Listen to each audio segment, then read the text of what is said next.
Oh, that's what it was. Don't show the plates.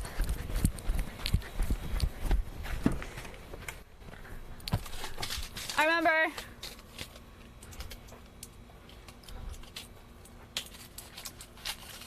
Don't show what I'm doing.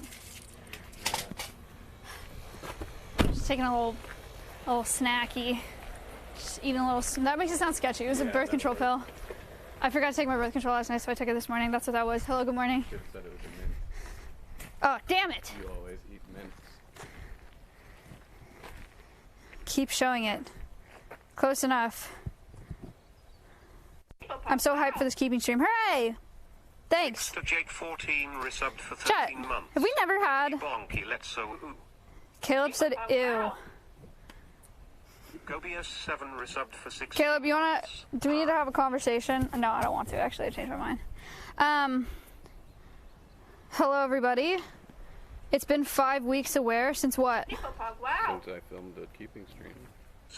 Oh, because we had Beetle, and then we were in Cape Cod, and then we had the painting stream. Wow. Imjum 100 resubbed for 26 months. Have we ever had what? First stream is a keeping stream. I'm so excited. Oh, hi. Thanks for being here. Are you guys from the front page? Be honest. Aware. 5 weeks aware. Y'all gotta... You said that? I said what? You need to... Dude, Stealthy, finish a thought. Write out the whole thought, okay? I don't want to scroll through and connect your messages. 5 weeks aware? Can y'all be a little more clear, please? Are you upset about the fact that I haven't had the backpack on and haven't been shoveling poop myself for a while?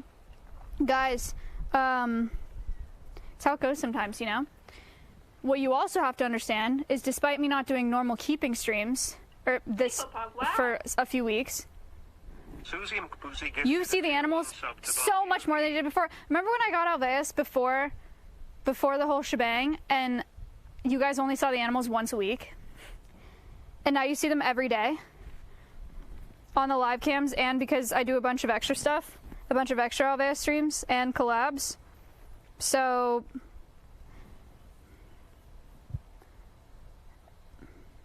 Missing keeping streams used to suck so bad. I know, I used to feel so bad about it. Now I feel less bad about it because there's so much else that's going on. But I want to see the poop streams. Sorry. Guys, we're on the come up. Like, we haven't used the action cam in ages. And I only do cleaning twice a week here, but since I started taking care of my neighbor's place, I haven't been doing cleaning. I've just been doing enrichment. That's what we're doing today. We still miss Hank. There's a Hank cam, actually. What is a keep stream? Zookeeping. Taking care of the animals today. I prepped all the enrichment yesterday. We're going to do the pasture before. We are on front page at 11 a.m. So a bunch of people will be here. New people will be here at 11. Note, before they get here, I apologize in advance. We're going to do enrichment one at a time. We're going to go to each enclosure and like sit in that enclosure, and I'm going to talk about the animals in that enclosure and why they have them, and like you guys have heard me say this a million times, so I'm sorry in advance. Subbed for the first time. But because we're on the front page, I want to just like introduce everybody to everybody, you know. So that's what today is going to be. But you'll get to see everyone. What kind of camera is this? Seems super HD. Yeah, we're in 8K today. Is it really your birthday?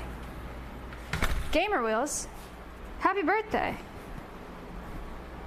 Did Siren destroy your shoulder? No. Y'all remember when I got the grain ball for Winnie? I got attacked by Cedar.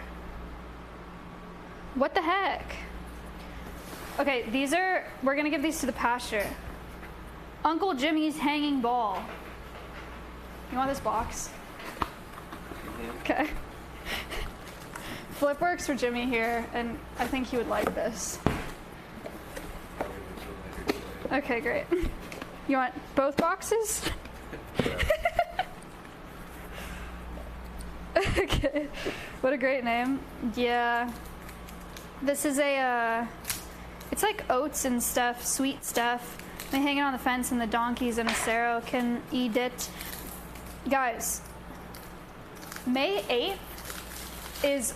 Get this, I didn't even know that these lined up. It's World Donkey Day, Donkey Appreciation Day and our Donkey's Gotcha Day. As in, we brought them on this property 2 years ago on May 8th. So we're gonna do a special stream for World Donkey Day and Donkey Appreciation Day on May 8th, where I make them, where I make them popsicles and treats. Isn't that so fun? This is really sticky. I don't like it. One more ball. You wanna try it? Really?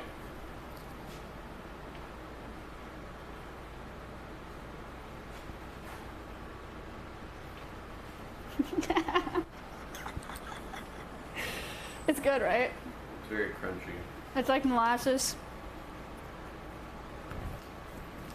Try it, it's just all molasses and like oats, sweet oats. It's actually really good.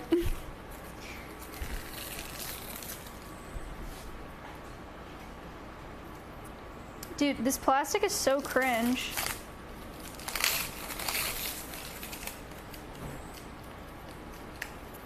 Big news. They said that it's struggling with the zooms. I don't know.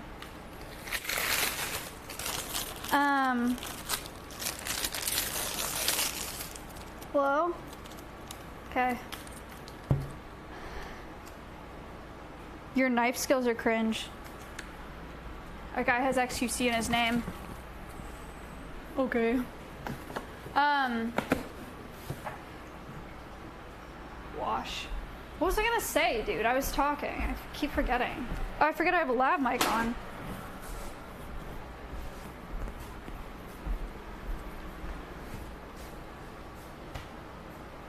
Oh yeah, I got Binky Bonky back.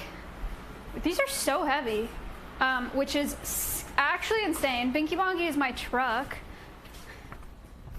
I would show you, but his license plate is not covered, so you can't look at him. No look. Let me get keys just in case. I got Binky Bonky back. It's only been like 3+ months since he went into the shop. We don't look, we swear, you're lying. I need the key. I need the key.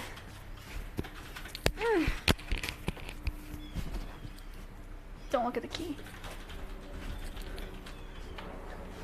Reed, he's sleeping.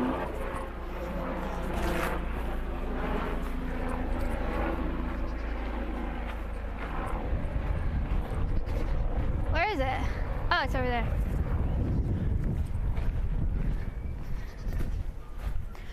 What were they doing for 3 months? Arguing with my insurance, I guess.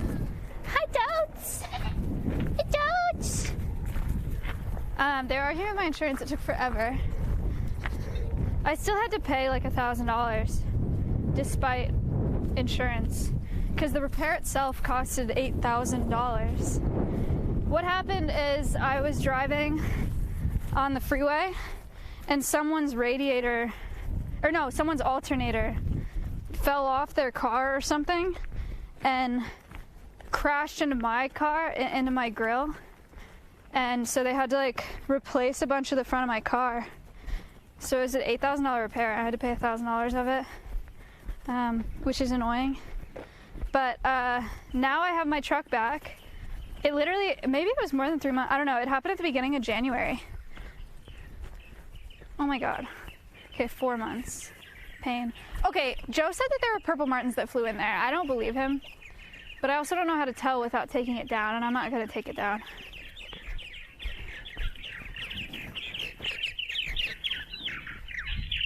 Hello?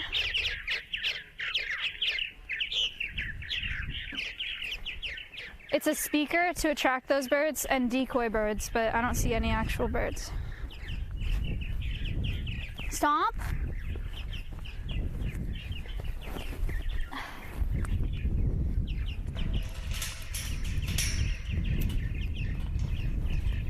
He said there wasn't. Oh.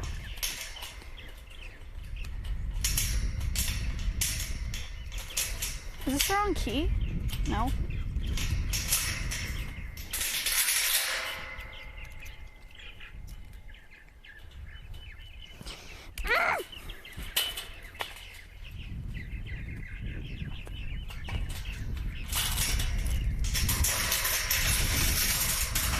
Dude, chains are really loud. Chicken!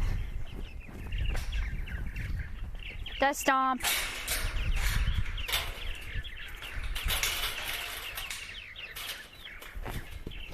I'm so annoyed.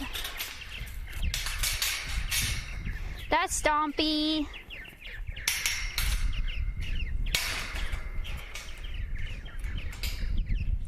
There's a chicken. Is it hot outside? Wow. Hot day. Alan _ Oppenheimer is subbed for 11 months. You know, Mars and I have my official birthday in She doesn't want D me. less than 3.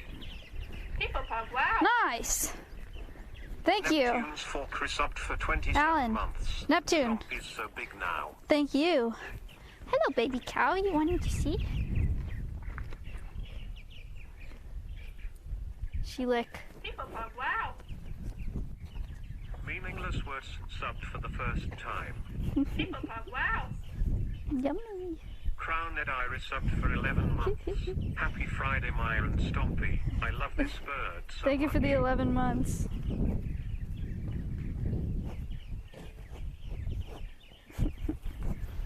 Yummy. Horsey. Wow. Ash Borrow subbed for the first time. He's trying to bite it. Oh. Alright, my arms are getting tired. These are heavy. Alright guys, we're gonna put them up. I need twine.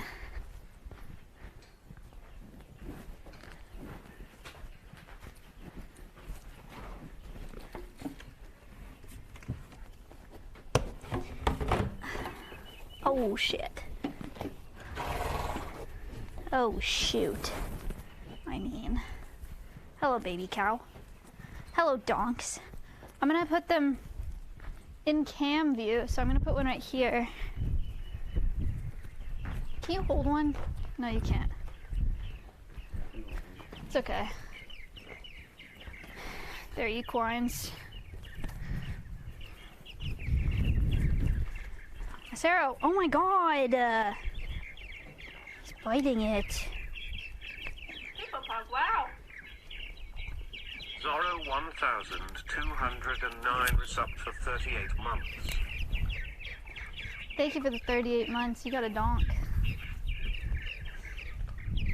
That's a really long time. Thank you so much. Okay. One of these here.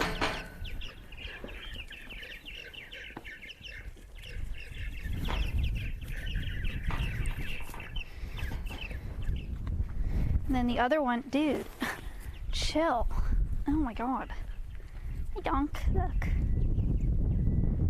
Yummy. Oh, scary horse. I'm gonna put it on the fence. Look out!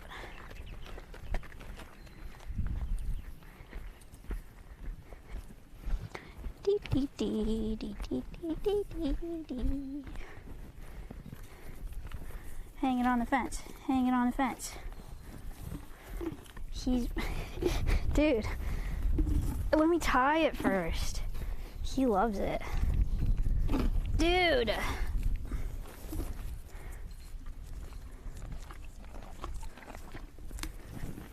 ASMR.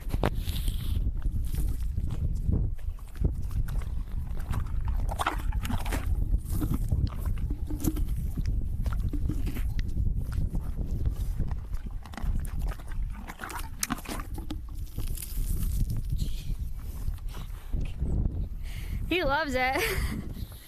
Donk, look. There's another one. Serrano, come here, bud. Come here. Buddy. Look, he's just looking at it. He's not gonna let you have that. Oh, maybe he is. Serrano.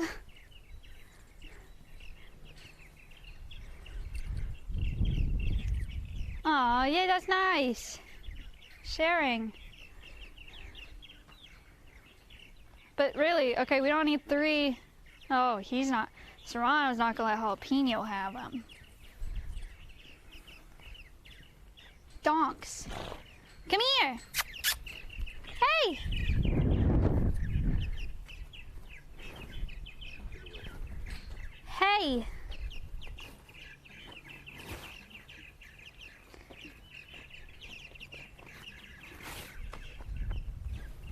Okay. Maybe they'll figure it out. Gifted a tier 1 sub to Bravery TV. Serrano! People Pug, wow. Hey! It's subbed for 18 months. Thank you for the 18 months. Let me see if I can get him to come over here with this little piece. Buddy, look!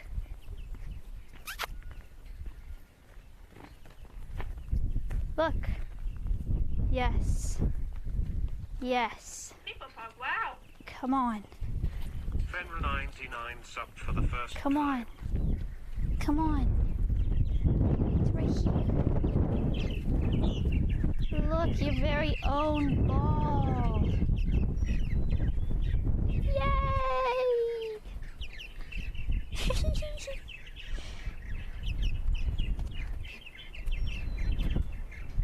So nice. So cute. He did it. A secret one. Sarah's actually letting Jalapeno share that one, so this works out.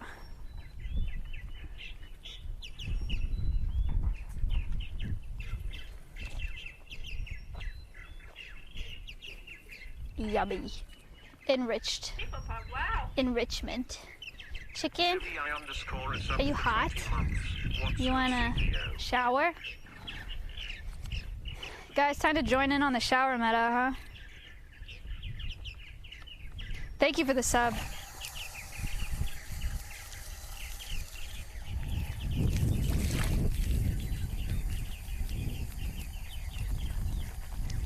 Mods, change the category.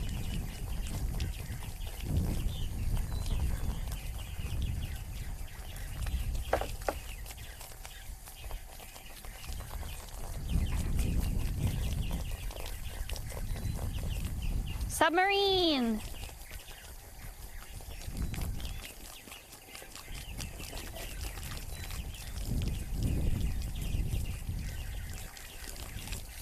People Pug, wow.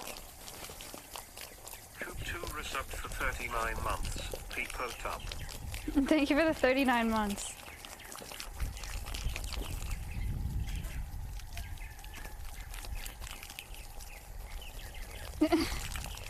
Happy chicken. Just casually watering the chicken. You have to water it or it will not grow. Zach_ is up for 2 months. Thank you for the 2 months. How hot is it there? It's gonna be 90 degrees today, guys. Between 90 and 95. That'll be pretty sick. Pretty excited, personally. It also rained last night. We have thunderstorms all this week, so. The dog 67 resubbed for 19 months. It's humid as hell. Probably the most humid it's been, well, definitely the most humid it's been this year. All right, shower's over.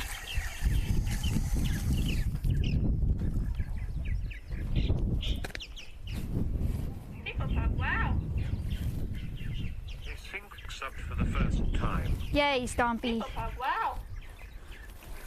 Wispy Willow resubbed for 2 months. Maya Higa. Thank you for the 2 months, Wispy. Stompy wants more shower. No, Stompy's gonna get in there. No. Not the water dish. No. No. No. No.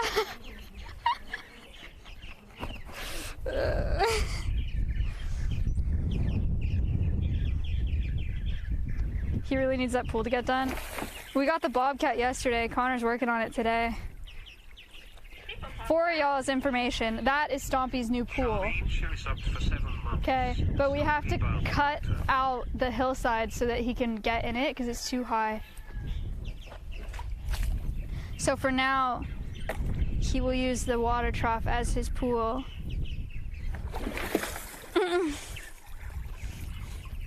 Chicken, you bath time?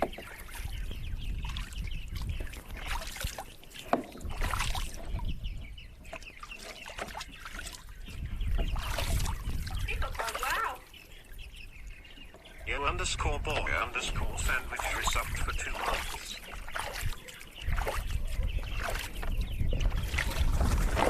Oh.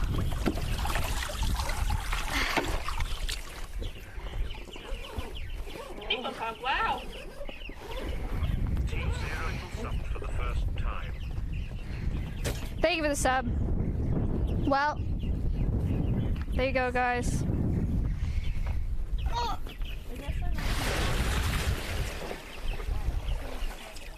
There's Stompy. He likes that thing. Is it so nice? I tried it. It's really good.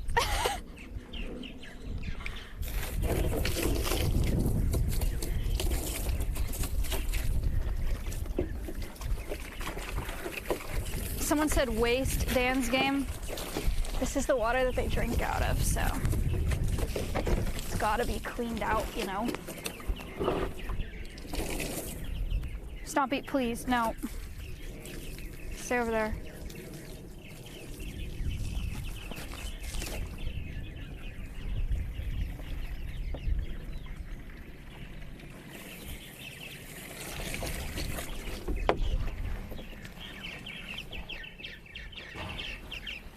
Can't see. Oh God. Too many people saying waste. Did you want me to drink it? Sorry.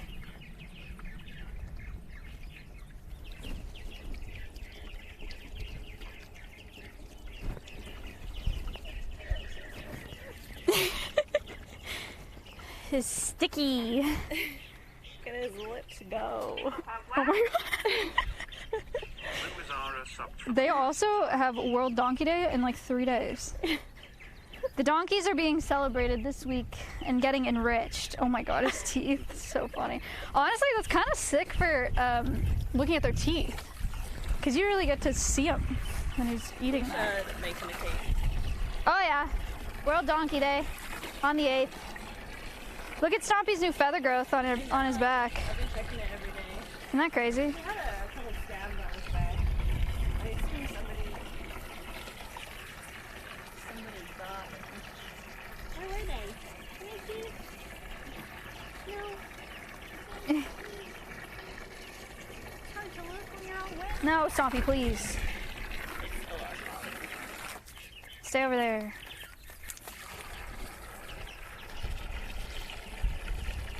It's had a taste.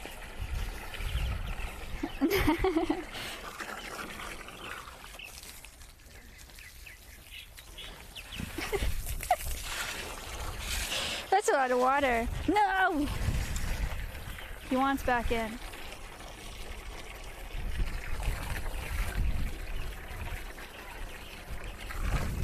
Please.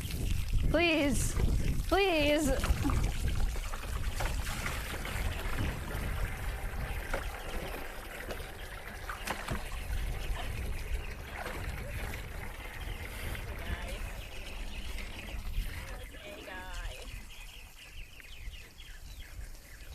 I tried.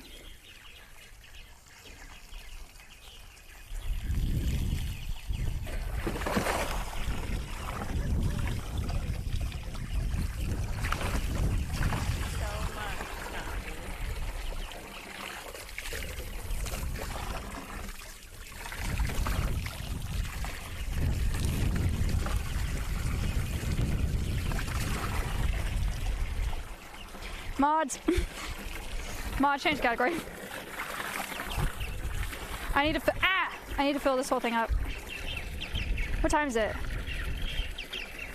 It's time. It's time. Chat, it's front page time. Everybody get ready. Everybody get ready to spam Command Alveus today. The goal with the front page this month is to get as many people to follow Alveus as possible. And then, like, obviously keep watching Alveus, you know? And, like, to teach as many people as possible. But I don't necessarily expect those people to stick around.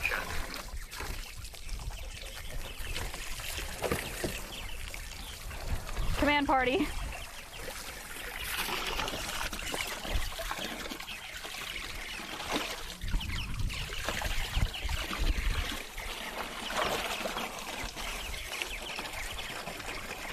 Actually, change the category to just chatting. I don't know if I can be on the front page in pools.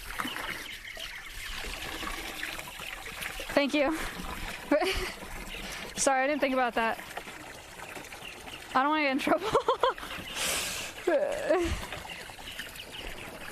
Yay, chicken. Is it nice? Okay, that's so weird. It's an absolute fever dream of an animal. Hippopod, wow. Why is he doing that? _Opa subbed for the first time. Hippopod, wow. Wave 27 just gifted 5 tier 1 subs. Oh, thank you for the 5.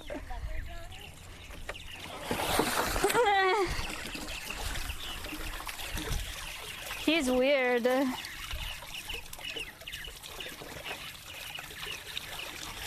Chicken? Hippopod, wow. Weather 147 resubbed for 3 Chat, it's been a while since we got a good slow-mo of Stompy shaking it off, you know?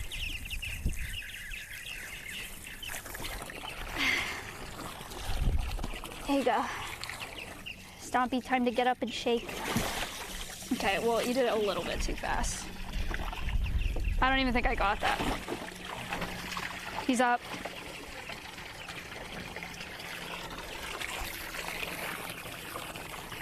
Let's see.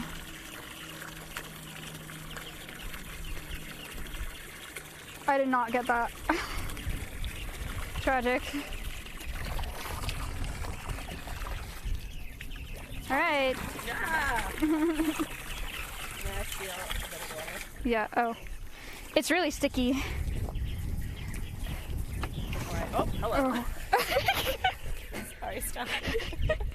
That's mine. That's all mine. New feather growth, guys. Crazy. Emu feathers are all double shafted, fun fact. I'll show you one, but it's hard to tell when they're all wet. That one's broken. Let me find one. I'll show you. I'll show you.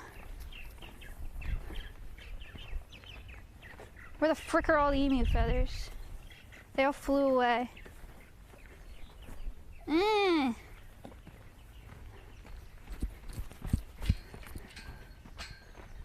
Ah! 2 feathers per shaft. QC. Kind of crazy. Helps with insulation. That's where they all went. They fly away. Kind of cool. Hi, chicken. He's ready. Now he's all saturated. Crazy thing about, you guys saw how much Stompy was just in the water, right? This double shafted situation. Look at how dry he is underneath. Like, this is all dry feather. But he was like soaking in that tub. Isn't that wild?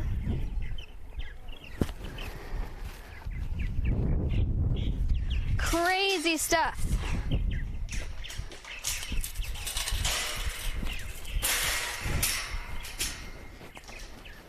Stompy, if you guys are here from the front page, or not, how many people are here?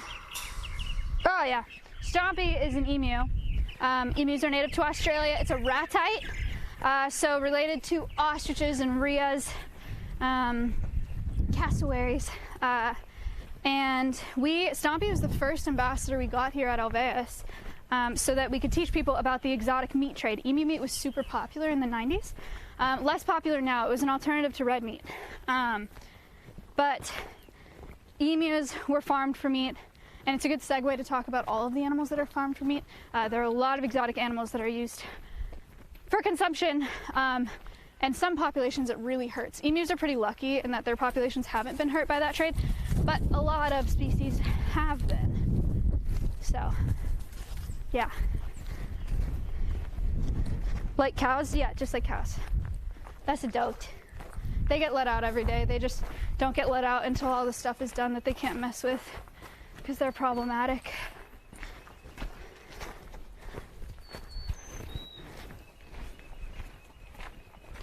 Australia did lose a war to emus. It was in 1932. Farmers were given a bunch of land after the war, and emus were pests, and they killed the crops of the farmers.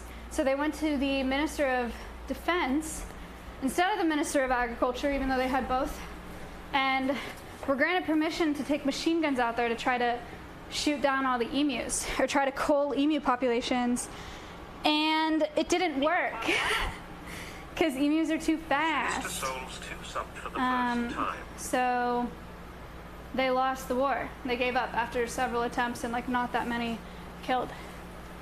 Plan for today. Enrichment for everybody. I prepped all this enrichment yesterday. This is for our foxes, chinchillas, the rats, the chickens, the macaws, the little parrots, this is the marmosets, this was the pasture, we just did this. Enrichment is toys, essentially, but giving them the opportunity to practice natural behaviors because they're all in captivity for the duration of their lives. So we like to give them things to do that keeps them stimulated and happy in captivity. So we're just going to give everyone toys today, and you're going to come and meet everybody here at Alveus. Command Alveus, I should say. Exclamation point Alveus, even. Okay, we're going to start with the rats. We have 2 little rats. 2 little rats. This is Chips Ahoy. These were going to be feeder rats for snakes, and we got them to talk about rodenticide use. A lot of people use rodenticides to kill rodents, but then don't realize that those rodenticides stay, like they never go away. So whatever eats the rat that ate the rat poison also dies, like birds of prey, stuff like that. It's called biomagnification. It goes far past the rodents that we think we're killing. So that's one reason we have these guys, to teach people about that problem, and then also teach people about outdoor cats. You want your toy? It's for you. Also teach people about outdoor cats. Outdoor cats kill a lot more than the rodents that you think that they're killing. They kill a lot of birds, and they're really, really detrimental to wildlife. Can you see? So yeah, outdoor cats and rodenticide use. Where are you going? Oh, well, can't see her in there. That is Chips Ahoy. Where is Nilla? Is she in here too? No, just Chips is in here. Sorry. Oh, sorry. I think Nilla must be up here. We have another one. I can't see up here. Hello. I feel a rat. I can feel her. Nilla! Do you see her? Oh, whoops. Flip. Oh my god. They get let out every day, so she just took the opportunity, but I didn't mean to let her out. But they do get free roaming time every day. Chips? Can you maybe come back? Chips? Let me see if I can create her.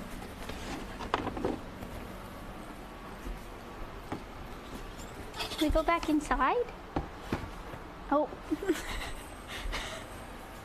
Oh. Chips?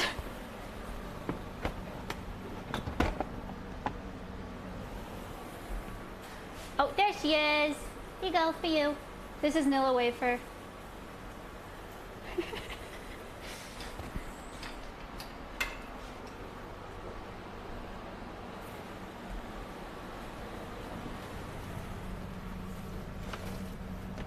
Chips. Can you make sure she doesn't get out? Cameraman. They back up with the treat so that no one takes it.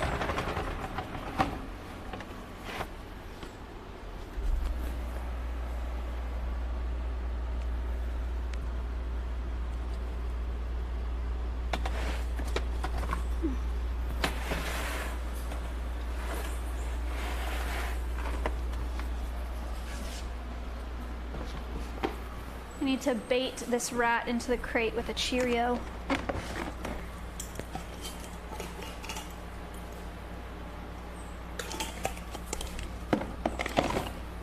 Is she under there? I thought she's under here, I think.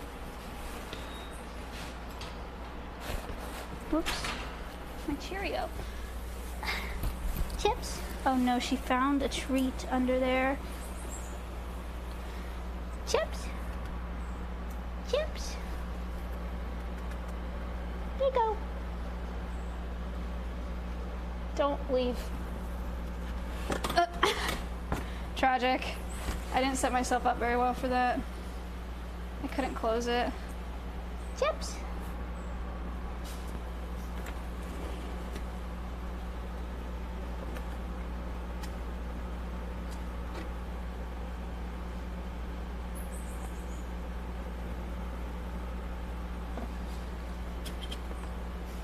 Nice.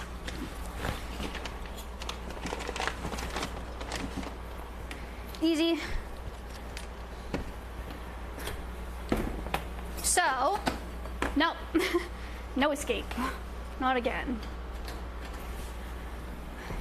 Segue, yay! We do crate training with all of the animals here, so that we don't have to do any like forceful coercing animals into crates. So they're all crate trained, which helps a lot for situations like that. That is big props to Kayla and Ella for getting them so comfortable with the crate. There's Nilla Wafer. Pretty nice rats. All right. Who do you guys want to see next? Do you want to do the crows, the foxes, the chinchillas, the chickens, or the parrots? I will give you time to decide.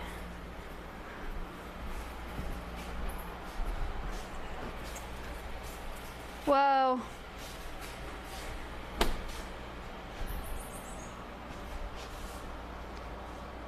Everybody's saying different things. Save foxes for later. Crows? You guys want to do the crows? Hello. Check this out, folks. I made this yesterday for the crows. I'm really proud of it. I'm really excited. This is an enrichment item. There's mealworms and walnuts frozen in here. And then there's cat kibble frozen in here. And then there's sweet potato and ice cubes down here. Kind of sick. Let's go. The crows have never seen this. Thank you. The crows have never seen this enrichment item before, this puzzle feeder. We do give them puzzle feeders all the time because you guys probably know crows are super smart. But we give them these and see what they do with it. Note, be prepared. Crows, this is so nice. It's so hot outside. This feels so good. Crows are very wary of new things. So they might just scream at it for a really long time and then not touch it while we're in there. Okay. But then we'll switch to the crow live cam on the Alveus channel. So if we get in there and they don't like go after it, you can watch them finish playing with this on the Alveus channel. It's Alveus Sanctuary on Twitch. Command Alveus. Actually, it's in the title. It's the @Alveus Sanctuary one. Alveus is this organization. I'm the founder, so this is my channel. But we have live cams in all the enclosures on the Alveus channel. So yeah, I can already hear them ah-ing. That's what they sound like. They go ah. This is a marmoset enclosure. They haven't moved outside yet, but they will. We're working on it. We got a couple more weekends on it, and then they'll be ready to go. We have 2 marmosets. Those are tiny primates, like squirrel-sized primates. A black tufted marmoset and a common marmoset named Appa and Momo. They came from a neglect case in Austin, and now they're being rehabilitated here. Hi! I have something for ya.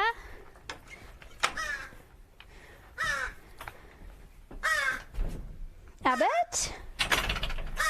I have something for you. Hi! He's ready. Wow. Leader on a 12 Hey. tier 1 1 sub to 43 IC. Do you want it? Does it matter if it's on the platform or the ground? Doesn't matter. This is for you. Oh, he's not even scared of it. What is that? What is it? So, oh, it's ice. This is gonna take him forever. That's so fun. We have 2 crows. This is Abbott. It's actually crazy that I can talk about him while he's right next to me because he can't scream while he's eating that.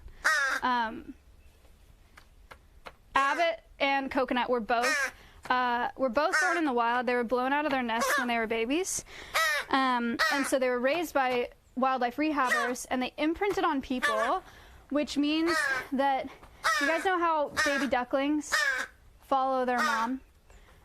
It's because of a process called imprinting. It's a physical change that happens in their brain, and it helps them identify with their species. So when they imprint on a species, they then learn who to mate with, where to migrate, what to eat, what to be afraid of, how to find shelter, how to behave in social groups, etc., etc. And these crows, unfortunately, imprinted on humans, so they were unable to be released. They did try to release Abbott when he was like 6 months old or so, and he ended up. Thank you. And he ended up in a park a couple miles away, landing on people, screaming at them for food because he doesn't know how to feed himself. So that's why he's in captivity. All of the animals that we have here are non-releasable for a variety of reasons. Permanently injured wildlife is one of the reasons, so that is what he would be classified as because he's imprinted. And then we have some that were born in captivity, raised in captivity, illegally confiscated pets we have here. All of the animals, we would love for them to be in the wild, of course. Like, I would way rather this be a wild bird. But when they can't be released or they can't survive in the wild, it means that they either have to stay in captivity and be used for education programs like Abbott is here, or they have to be euthanized. So this is the best that we can do for him. But yeah, the crows get enrichment every day. And he lives here with Coconut. He does have a friend in here. Coconut is more scared of people, so he's not coming down because we're standing right here. But he might come down if we move. You want to try to sit and see if he comes out? Coconut! You want to come out here? This guy loves cat food. He does. The crows are really cool because they eat so many different things. They're super opportunistic. So they'll eat cat food here because it has a bunch of vitamins and nutrients and stuff in it. It's just like a balanced diet. So they get cat kibble. They get produce every day, 75% vegetables, 25% fruit. So they get like zucchini and sweet potato and lettuce and kale and red bell peppers and tomatoes and strawberries and blackberries and blueberries. It's just like, they get veggies, they get nuts, pistachios, almonds, sunflower seeds, pecans, walnuts. There's pecans in the top that he's eating right now. They get scrambled egg. They get whole prey items as well. So we'll give them whole mice, whole quail that we buy frozen, and then we thaw out for them. So yeah, they eat it all. They eat everything. They're scavengers in the wild. So they're very important because they help clean up our urban spaces. For the first time. Thank you for the sub. Better diet than most people. It is pretty balanced. Netcat _ subbed for the first time. Raccoons of the air. Something like that. Thank you for the sub. One problem, too, that crow populations are doing great, for the record. But a problem that crows and vultures face in the U.S. is... subbed for the first time. Thank you. Because they're scavengers, and because they eat dead things, where is most of our dead wildlife? It's not wildlife that's dying off naturally, for the most part. It's vehicle collisions, right? Because of roadkill. So we have a ton of dead wildlife on our roads because people hit wildlife all the time. And then crows and vultures are attracted to that to those carcasses, and then they end up on the road, and then a lot of times they become roadkill as well. It's a really dangerous place for them to eat. So be careful when you're driving. Keep an eye out for wildlife. It's a vicious cycle. It is, Abzug.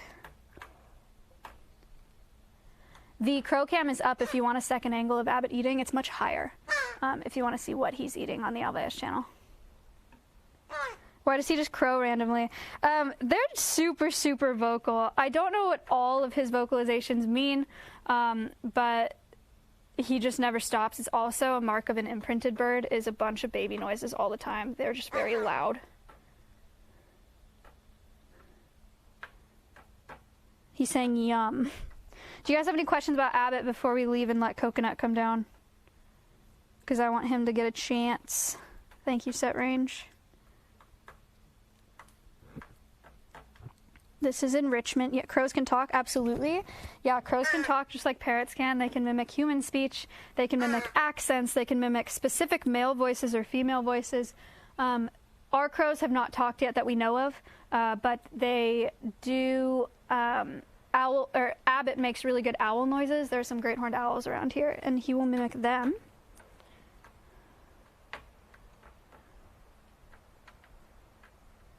He's so shiny and healthy. Thank you. We try.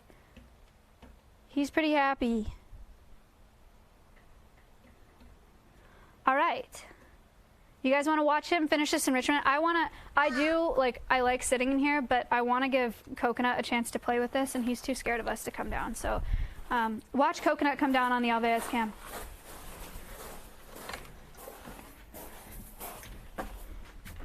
This was the enrichment I gave them yesterday. We have a wish list, an Amazon wish list to buy things for the animals, for toys, and I got all these paper straws, and I used all this for enrichment yesterday, and there was like sunflower seeds and mealworms, dead mealworms, in all of them, and they pulled them all out, and so that's cleaned up from this morning. We just did a P.O. Box stream the other day where I opened all the items from the Amazon wish list. I bet he's already going down there. Look on the Alveus channel, Coconut's already down there. That puzzle feeder was a wish list item that I just opened up like a couple days ago. So it's brand new to them, which is really fun. Coconut will become more accustomed to people in time. Yeah, he's come a really long way since we got him here. Like Coconut will crate voluntarily now. And they've fed Coconut, like Kayla and Ella, other keepers here, have fed Coconut out of their hands, which is really cool. So he's come a really long way, but Abbott just had way more hours with people. Who bought straws? A bunch of people bought straws because I got 300 paper straws in the P.O. box this time around. Pretty sick. They're sharing it now. Guys, look, now you can look at my truck. I got my truck back. Don't worry about how big he is. He's a working man and he gets the job done. That's all that matters. His name's Binky Bonky. Hi, Binky Bonky. Welcome back to the ranch.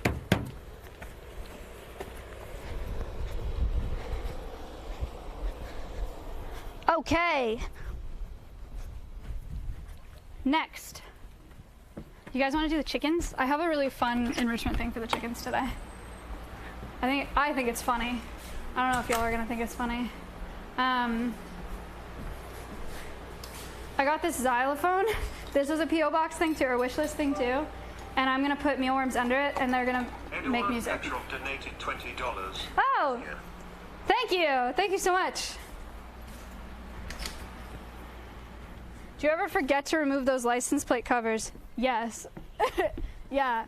So we used to, before we had those rubber covers, we used to tape our plates, which looks way sketchier. And there were a bunch of times I left this property with tape still on my plates, but I never got pulled over for it. But yeah, all the time. All the time. I'd say we should take the UTV, but I think it's dead. Sorry, Flip. Are you mad? Should we go get it? Flip doesn't like walking because it's not steady. Because he's walking. Better at it. He's getting better at it. Takes a lot of. Days and then I miss That's okay. Imagine charging your car. We have an electric UTV, like a utility vehicle, and we charge it. It's so nice to not have to go pick up gas or diesel for that thing. It's the move, trust. It's very nice. Look, a chicken! Hello. That's an emu, but we're actually going to see chickens. Dang it. Space, this is so annoying and I'm actually so sorry. Would you mind bringing down the parrot enrichment? Whoa! Because we walked down here and I should have brought it down. I'm sorry. Sorry. Hello, chickens. Hello, that's a parrot. That's Siren. Chickens! Are you guys ready? Are you guys ready to listen to some hot jams by the chickens?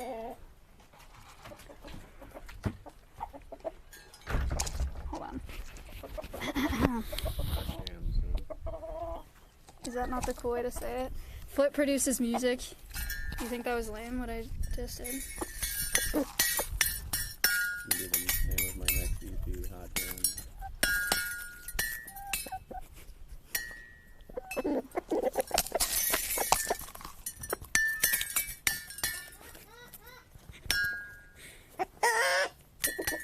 Is this cool?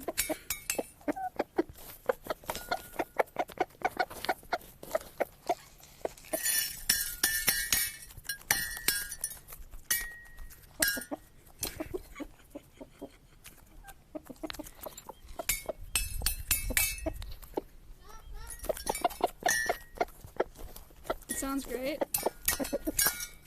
Yay.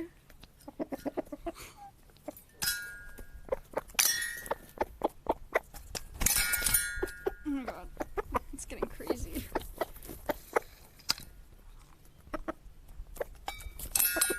No, it doesn't hurt their beaks. Oh.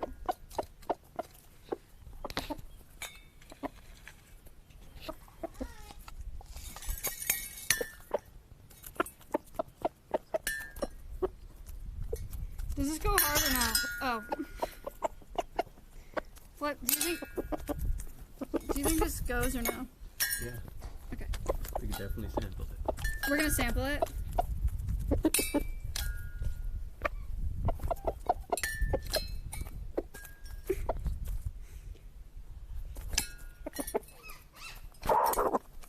Someone said they're cock stars, and I know what you're trying to do there, but I think you did something else.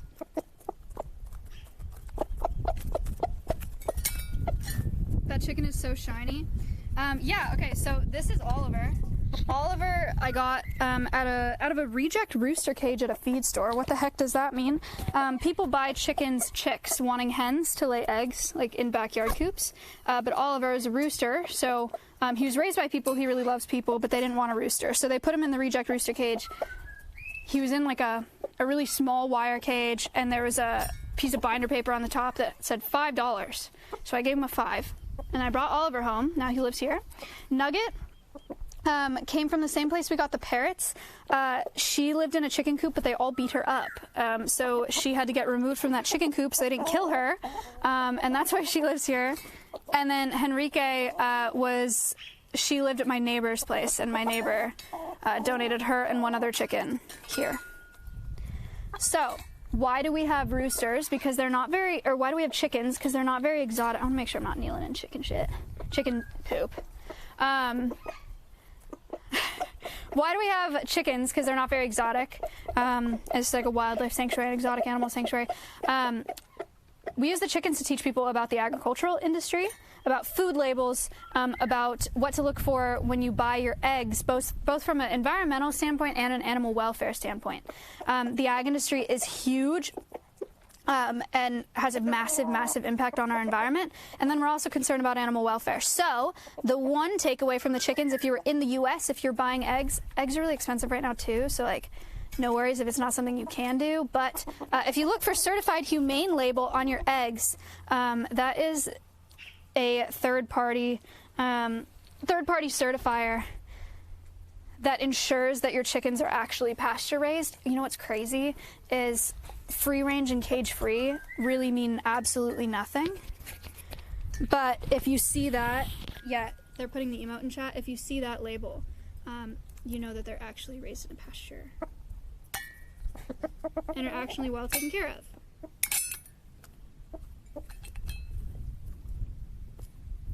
Yum.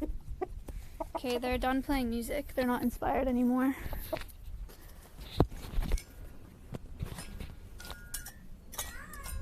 Hi. What is cage free? Those huge warehouse rooms. Ah, okay. Cage free just means that there's no bars separating chickens, but there are no space requirements for how much space they have. It's just that they're not separated by bars. So they could still be really packed together and they could still be inside. So cage free means nothing. Free range also pretty much means nothing. Thank you. Free range also pretty much means nothing. Pasture raised also means nothing. Natural means less than nothing. And when I say means nothing, I just mean there are no regulatory definitions that actually make it so that it's what it sounds like. It's pretty much just a skazam. You get me? No. Thank you, though. That's marmosets. Pasture raised means something if there's a certified humane label on it or an American Humane certified label on it. But if neither of those exist and it just says pasture raised, it doesn't mean anything. Oh, unregulated marketing, yeah. I did a whole presentation recently on the beef industry.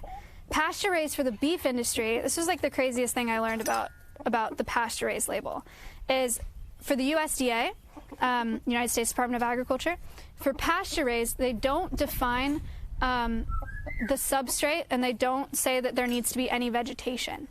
So when you think pasture, the first thought is like rolling hills, greenery, grass. But the USDA doesn't require anything on the ground, so it could be concrete, so long as they're not separated by bars and they're outdoors. So you got to look for that certified humane label or American Humane certified label if you want to ensure. The other thing, if you don't see those labels, the audits that are done by the USDA are usually they're not what is the word I'm looking for?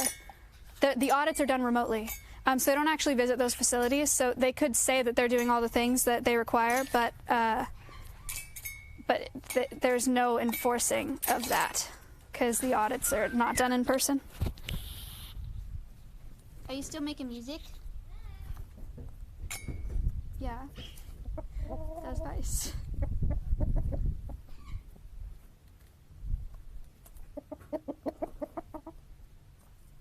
Okay. Makes no sense. I know. It's all a scam.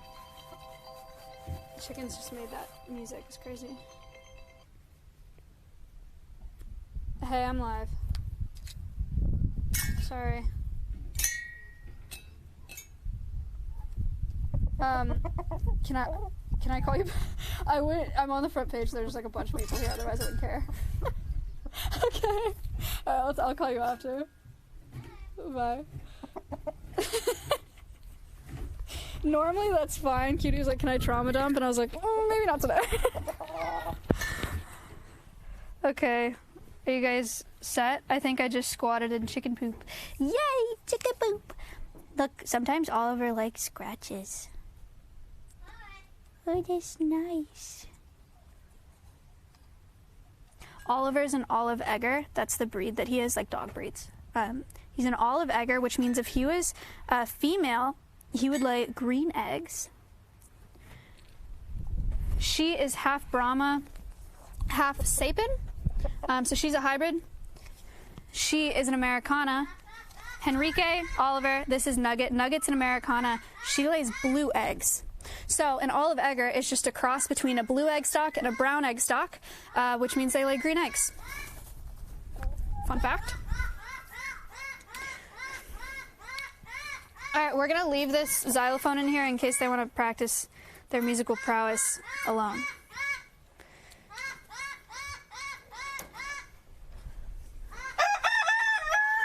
Thank you, Oliver. Oh, last thing that I have to say about chickens. Crazy. He's looking at it. Sorry, he's not doing anything. We're about to go over there where that ah-ing is happening. Chickens, very interesting thing about chickens. This place sucks. In the wild, their closest relative is red jungle fowl, which looks like a chicken, but it walks around in the rainforest. They only lay like 12 eggs a year because they have 2 laying seasons, right? So they lay like 12 eggs a year. Our commercial laying stock can lay over 300 eggs a year. And that's just because of artificial selection, because we need them to crank out eggs, or we want them to crank out eggs. It's actually super unnatural. And really crazy when you think about it like that. They don't do that normally. All right, this is for the parrots, this is for the macaws. The power of selective breeding, crazy, huh? No, I'm an ag major. I went to school for agriculture in California. So, I've been on both sides, but can't argue that that's crazy.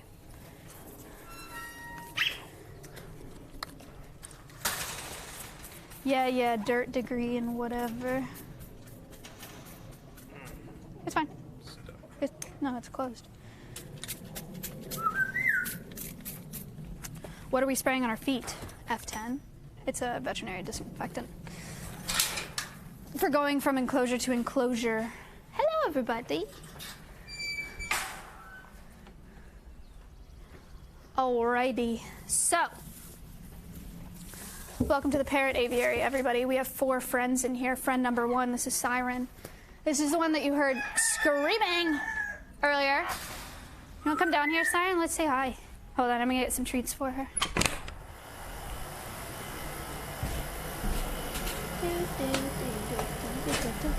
Oh, loud mic.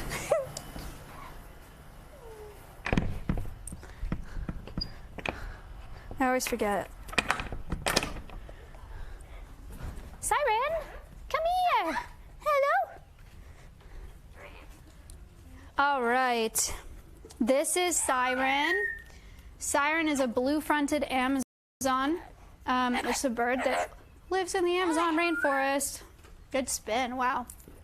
The Amazon rainforest houses 10% of our world's biodiversity, but we've lost over 20% of it in the last 20 years. That's a huge problem for us.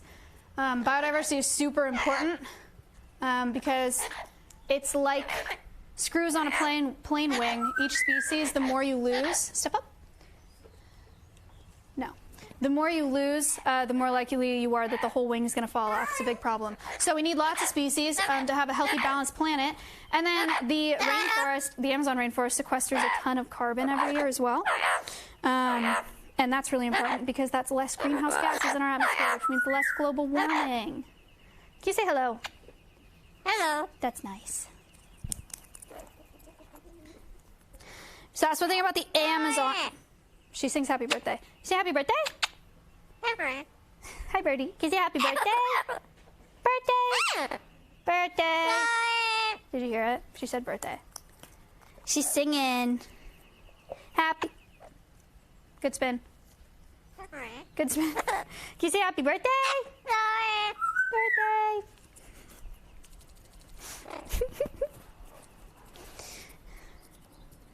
Can you sing? Birthday. Hello. Hello. Siren can also laugh. Can you say what's so funny? That's her laugh. And she gives kisses if you say I love you. Kind of cool. So, you may look at Siren and be like, you may look at Siren and be like, oh my God, she's so cute, so fun. I want one. No, you don't. No, you don't. One of the reasons we have parrots is to talk about parrots in the pet trade. A lot of people think that they want parrots. This bird can live 60, happy birthday, can live 60 to 70 years. And it's really hard to put intelligence on a scale, but they say they're as smart as like 2-year-old kids. So it's like having a toddler for 70 years, which is crazy and not everyone can do. In addition to that, a toddler that can chew through wood. There's a lot of wood in your house, guys. It's not what you want. Also, a toddler whose ecological niche in the wild is seed disperser, which means that she eats fruits and then she flies around the rainforest and poops everywhere to help with regrowth. To help with regrowth. To help with regrowth. Wow. Casually Nutella resubbed for 18 months. Maya he cheer. So they're gonna Maya he cheer. So they're gonna fly. So they're gonna fly around. They're gonna fly around and they're gonna poop all over your house. Okay? You don't want that. You don't want that. And they're super loud. Can you be loud? Are you actually kidding? Whatever. Wow. She did this bit that I didn't even want, and then. Cake subbed for the first Okay, time. good spin. She can be really loud. All right. Loudness specifically. I think. Oh my god, I always forget the number. The decibel level, I think it's like 125 or something. It's above the threshold for hearing loss from prolonged exposure, and it's just below the threshold for pain. So it doesn't hurt, but it can damage your hearing if you're around them for long enough. Thank you for the demonstration.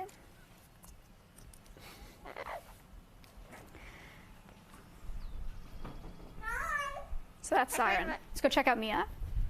Mia, this is an African gray. Siren does 120 decibels, thank you. This is an African gray. Her name is Mia. There are two types of African grays. There's Congo African grays and there's Timneh African grays. This is a Congo African gray. She is from Africa. This bird is endangered. This species is endangered. One of the reasons is deforestation. They're losing habitat. And another one of the reasons is the pet trade. So these birds are really, really popular in the pet trade, and people spend a lot of money on parrots. And they're really easy to poach in the wild because they have really predictable breeding seasons, and they have their nests in the same place every year. What do you think? And so poachers will go around and they'll collect babies and they'll transport them to the U.S. for the pet industry. A lot of times you don't even know that you're buying a wild bird. It's actually way more common than you think. There are tons of birds that are bred in captivity as well. But generally speaking, we recommend that you don't get parrots as pets because you have them for so long and they need so much enrichment. And they're really destructive and they're really loud, and they usually just end up in rescues. And the pet trade has hurt their wild populations quite a bit. You want another one? Can you say hello? She talks, she just is more shy about it than Siren. Can you say hello? Hello? Hello? Oh god, she's coming.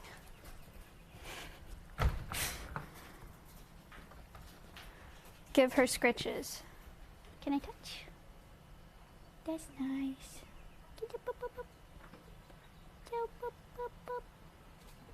That's nice. Yay. Hello, Siren. Here you go. Here you go.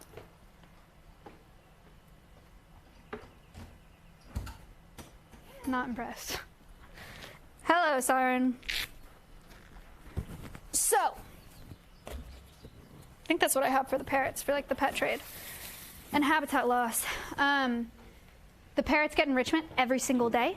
Enrichment, if you weren't here before, toys and things that allow them to engage in natural behaviors. So these toys are both foraging behavior.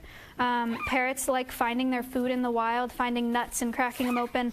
And in captivity, they don't always get to do that because they get fed in bowls. So we give them things to rip apart. Keeps them entertained, keeps them happy. These are both for the littles. So I will give this to Mia over here. Here you go, lady. That's for you. What is that? Oh, so I made these yesterday. This is a straw that's bent in half, and there's newspaper and sunflower seeds and pistachio in there. It's good for the brain. Good for the brain. Here, do you want yours over here? Oh, scary. That's for you. Siren likes it.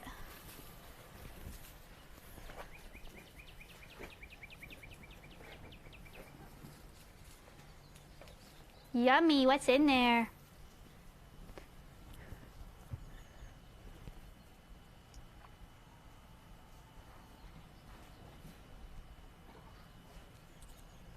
Takeaways for the parrots. carefully consider your choice of pet. If you want to get a parrot as a pet, make sure you're doing a lot of research and make sure that the parrot you're getting is a captive bred bird.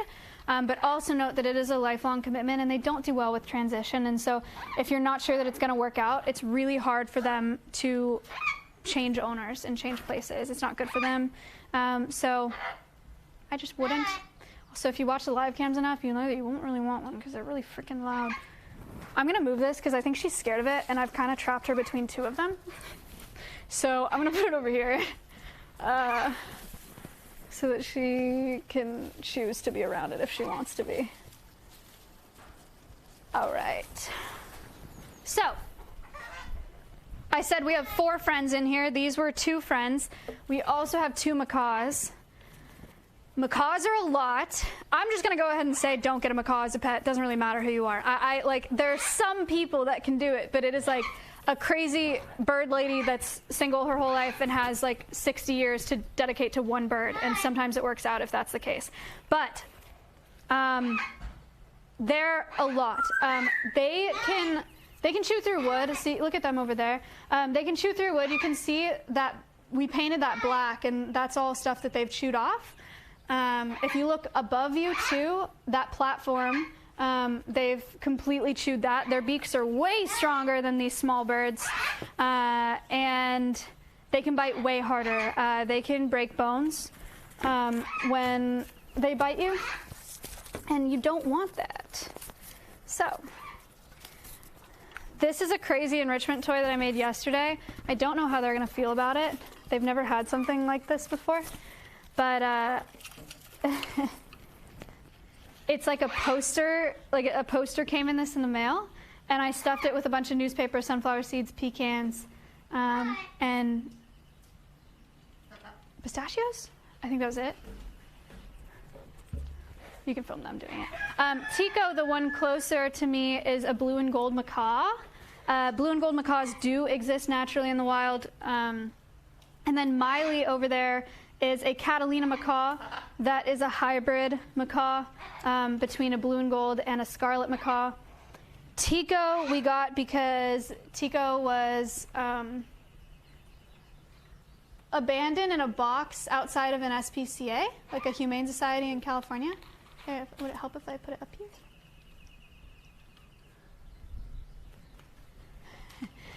Tico was abandoned in a box outside of a humane society. Somebody got her as a pet and then realized that they couldn't keep her as a pet, and then they left her there.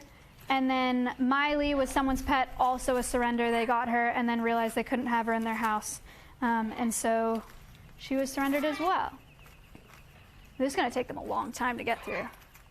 The whole thing is stuffed with, like, it is like packed in there. How do you come up with enrichment ideas? I do enrichment 6 days a week here. I don't really know. I hang out with these animals a lot, and so I watch their behavior a lot, and I know what they like doing. These macaws like having really hard things to chew through. That's like it's like a really thick cardboard. I don't actually know if she can bite. I'm sure she can if she wanted to. See if she, oh, well, that was not a good idea. You needed that. But yeah, we watch their behavior, we see what they like doing, and then give them things that they can practice that behavior with. So, yeah. No, they definitely can chew through the cardboard. They started doing that. Miley took some cardboard out, or some newspaper out. There's nothing in there. Sorry, Miley.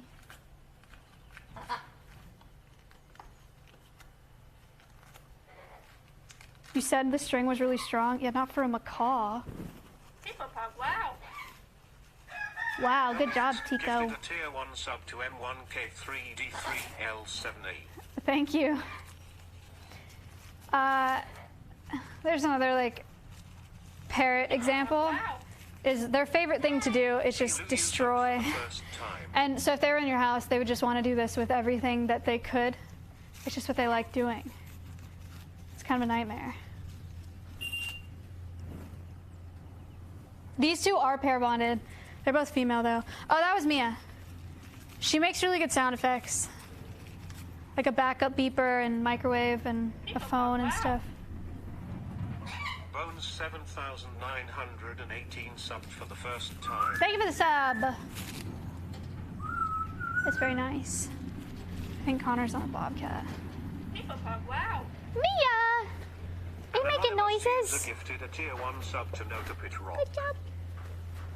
No sunflower seeds for Mia. She don't want them. Do you have assigned spots in the aviary? Yeah. Macaws are on this tree. Littles are on that tree. That's it.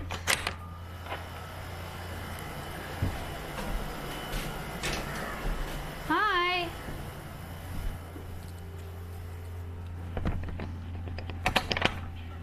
Should we go do a water break? Candy Place subbed for the first time. Thank you for the sub.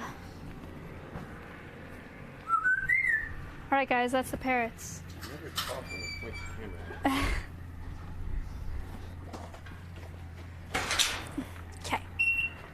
Backing up. Actually, that was not backing up, that was a microwave. Backing up. Wap, wap, wap. Tusco subbed for 26 months. Back at it again now that I have a job. Thank you for the 26 months. We'll put the live cam on the Alveus channel on the parrots so you can watch them enjoy their enrichment. We're gonna go up and get some water really quick, and then we'll do the chinchilla enrichment, and then the fox enrichment, perhaps. Baby cow. It's already up. Wicked. Wicked. Hippopog, wow. Solio _ is subbed for 29 months. Enrichment. Can I see the crows working on theirs? I'm really excited. That one's gonna take a long time. Vice Principal Cookie Pants gifted a tier 1 sub to Valentine. They have given 5 gift subs in the channel. Thank you. Dude, what an iPad kid. Look at his phone standing in front of him. Wanna drive it? Nah. Later. Yes, if I wanted to drive it. I'll do it later. Bye-bye. He's moving a bunch of dirt today. I do know how to drive tractors, you guys. I took a tractor driving class in college. It was actually really hard. The lab was easy. The lab was, we had a bunch of old John Deere and Case tractors in a field, and there was a big pile of dirt, and each week we'd all take turns on the different tractors in different buckets and move the big pile of dirt to the other side of the field. And the next week we'd come back and we'd move it to the other side. So on and so forth. But the class portion was really hard because we had to memorize OSHA regulations. And we got tested on OSHA regulations. It was so lame. It was so hard. Do you have water? Okay.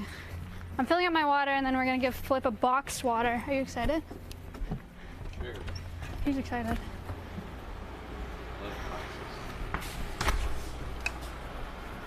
Love OSHA is the enemy of fun. I was reading a chat. I didn't say that. Someone said that.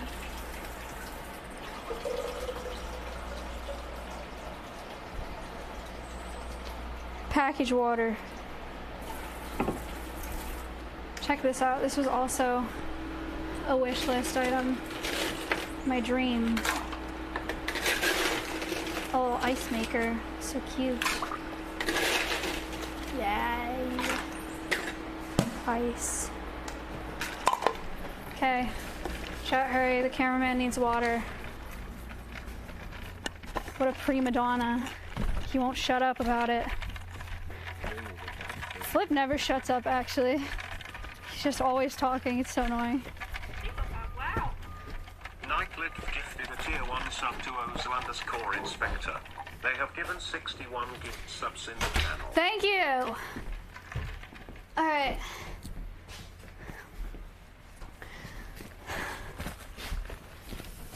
I'm getting you a box of water. I have so many Pop-Tarts now. you go. For you. It's like a cool lunch milk. It's kind of fun, right? It's not plastic though, and that's pretty sick.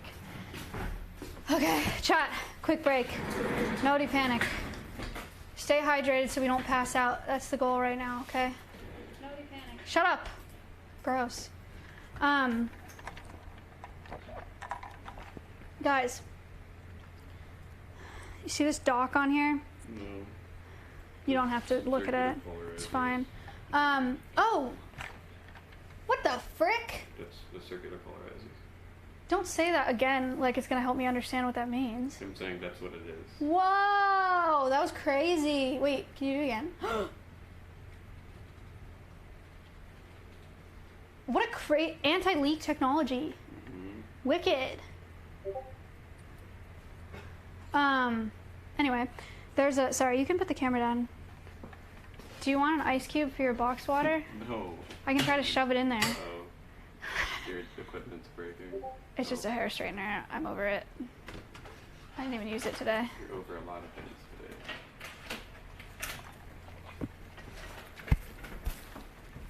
today. Anyway, this dock behind me is, do you want to take the backpack off? You can take it off. Do you want to take your jacket off? No. That's crazy because it's 90 degrees. It's cold out there. It's not cold out there. This doc is a script that I'm writing because we're going to try, we're doing an experiment. We're going to try to animate an animal quest, basically. So we're going to try to animate a video about Georgie and about chytrid fungus and amphibians. And like, I mean like fully animate it, like put it out on YouTube. And Don's going to try to animate the whole thing. I'm scared because we've never done anything like that before, but animations do really well on YouTube. So I think there's a chance that it could be really cool. It's going to take a long time though, and it's going to cost a lot of money. But it's an experiment. So, guys, everybody relax. The cameraman is taking a quick water break. Sorry. What are they? Give him a second. They're just saying it's not focused, but it's okay. Sorry.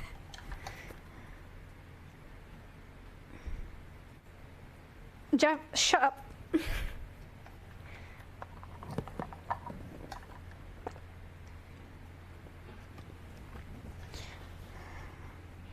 It's focused on your monitor. Good, that's what I was talking about.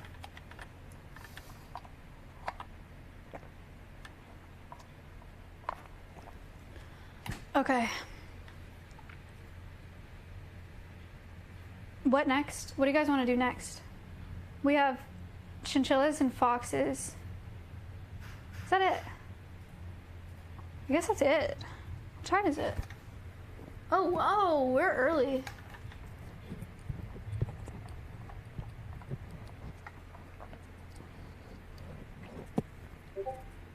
Let's do chinchilla. Okay, we'll do chins and then we'll do foxes last. We're speedrunning? I wasn't even trying to speedrun. I feel like I've been talking a lot. I guess there's like a whole extra hour to this stream though, because we actually started like 10 minutes before 11 instead of like 30 minutes after 11. So, yeah, we could go down to the pasture.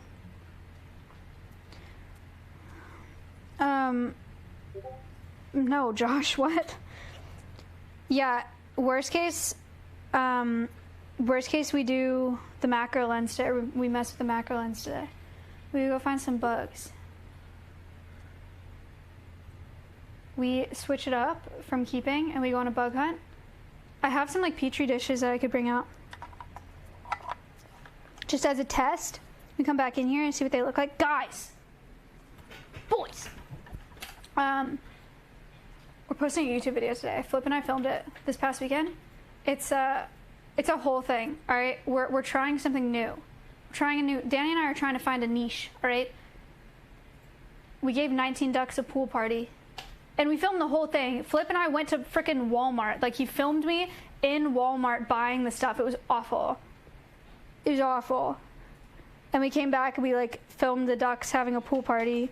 And that's the YouTube video. It's like actually all filmed, not like front-facing iPhone, like, okay, vlog, here we are. It's like actually a video. And that's going up today. It's very different. I'm really excited. Yeah, the neighbor's ducks. Hello, Connor. Hi. How you doing? Fantastic, how are you? Mm-hmm. Monaro subbed for the first I'm time. excited. I'm fun. I should have ordered more road base though. Sad. It's alright, I'll make it happen. Later, after your stream, could you make sure your dogs are up? Yeah. I'm gonna go back there and fix salt up trenching. Oh. Hippopog, wow. You have enough for that? Store I've 6 got a lot just there. gifted 2 tier 1 Yeah, there's other subs. places that have dirt piles. Okay. Thank you for the 2 months. But I'm gonna at least get rid of those huge slabs of rock. Those are definitely need to get out of there. I like them. Don't tell me that. I want to put them on a path. I just can't lift They're them. huge! They're bigger than you! Yeah, it's like those tire lifting competitions that you see people do. I was doing that. I flip them over, and flip them over again, and again and again and again. Where do you, don't you want to, we can I was gonna move it outside of your fence. You can break it in small pieces and carve it into what you want it to. How the hell am I gonna break it? Sledgehammer, or we take the I'm never gonna do that. rock bar. I'm not breaking it with a rock bar. I could not. Gifted a tier And break it 1 with sub the to tractor. They're like this thick. Toasty_. Okay. They Can't have break that with a given rock bar. How do you think the Egyptians did it? 188 gift subs in Do I look like? You could. No. Thank you. With plenty of time. This doesn't matter right now. Can I move it outside the gate so I can actually put the dirt Sure. on it? Yeah, that's fine. Okay. Do you actually want to do something like that though? I would love to make a path, but I don't Where? actually want to move them from the gate, the walk-in gate to the stairs. That's why, have you noticed there's one big rock in the middle, in between the walk-in gate and the stairs? There's one of them. It's huge. It's because I moved it there. And I was like, oh, I'll do one every day. And that was months ago. I'll see if I can move them over there. But you might have to, some are easy to move, yes. But others, Look at Georgie. I'll break them up. Guys, look at him. You're very squirrel-like. Squirrel. Alright. Yeah. Let me know. Just text me because I have my phone up so I can see it. Text me when the dogs are up at 2:33. Okay, Age. Thanks.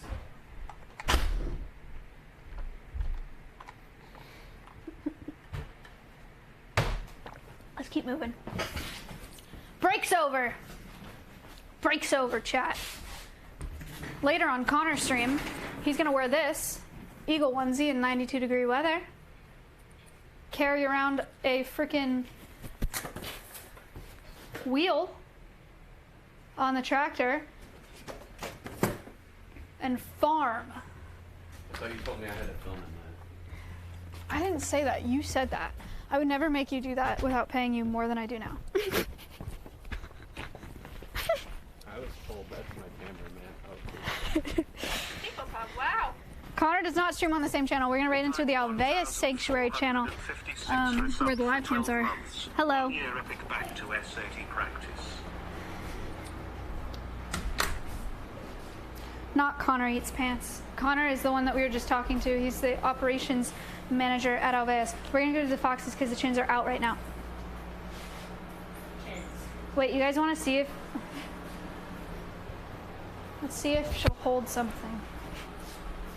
She has been remarkably disinterested No. in so many things recently.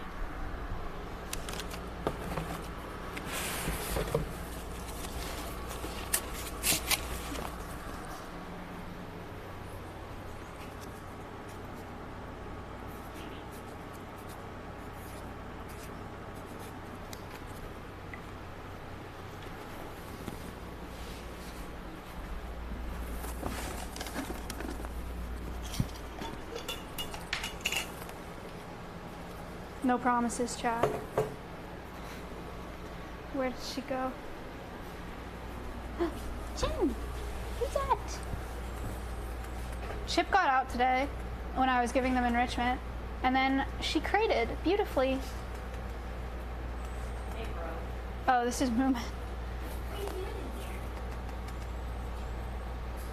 Come here.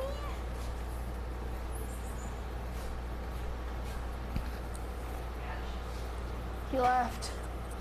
He's gone. Look, it's Chips. Chips, you want to hold this sign?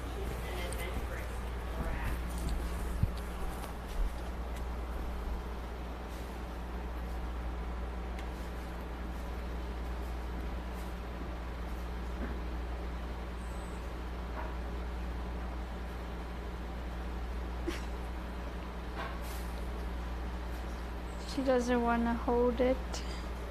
It's too big. Too big for the little rat.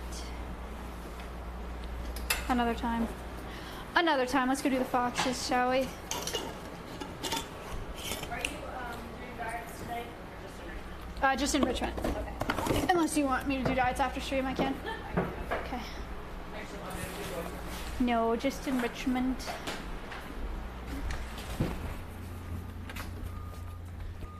Beep, beep. Beep, beep.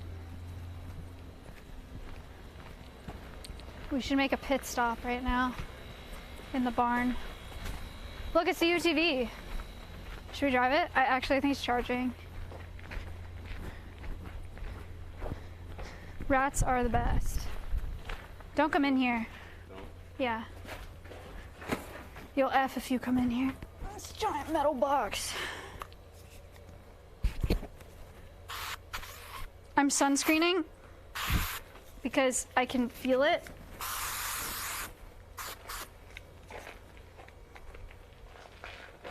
Spray.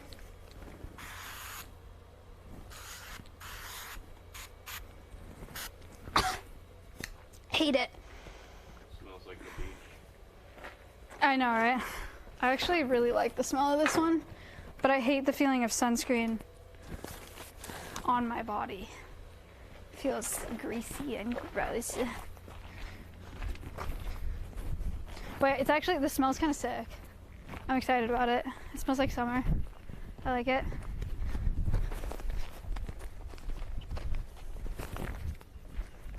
Spray your stomach? No. I actually really like having a band around my stomach. I think it's fun and different. So, we're going up to the foxes. I made these for the foxes. They're presents. They're macaroni boxes. Macaroni boxes with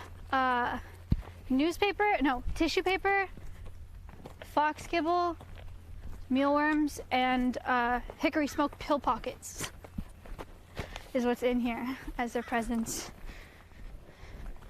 Where are we now? At Alveus, walking up to the foxes. We're about to pass the crows. They're ahhing. Yummy. Abbott! Abbott! Go get it! There he is. There they are. Hi, bud. Dude, I'm really excited to collect some bugs. Are you excited to collect bugs? Mm-hmm. Yes. I bought a macro lens for Alveus. It was expensive. It was like $900 or something. Cheap one. Oh, he said it's a cheap one. We bought a really good lens, a macro lens for bugs, so I can go around and find some bugs. We can go inside and look at them with the lens. Be pretty cool. Not that bad. 900 is cheap. Dude, I don't know anything. The foxes! Hi, guys. Look at that. I should have brought freaking... No. Relax. We're going to finish this enrichment stuff first, and then we're going to do bugs. Okay? Hi. You guys hot? It's going to be the foxes' first summer out here. See how they do. They do have AC. I'm surprised we're not in it. Yeah, they don't really care for that room.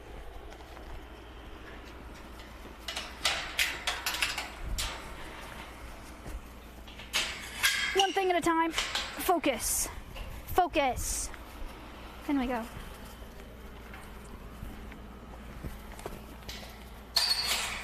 Foxes.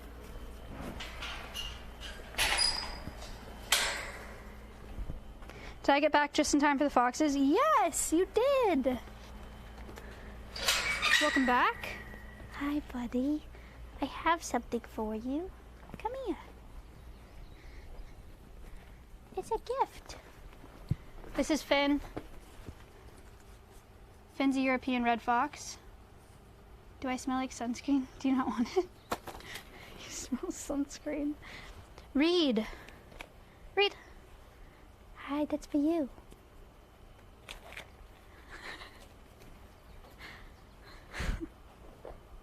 Finn!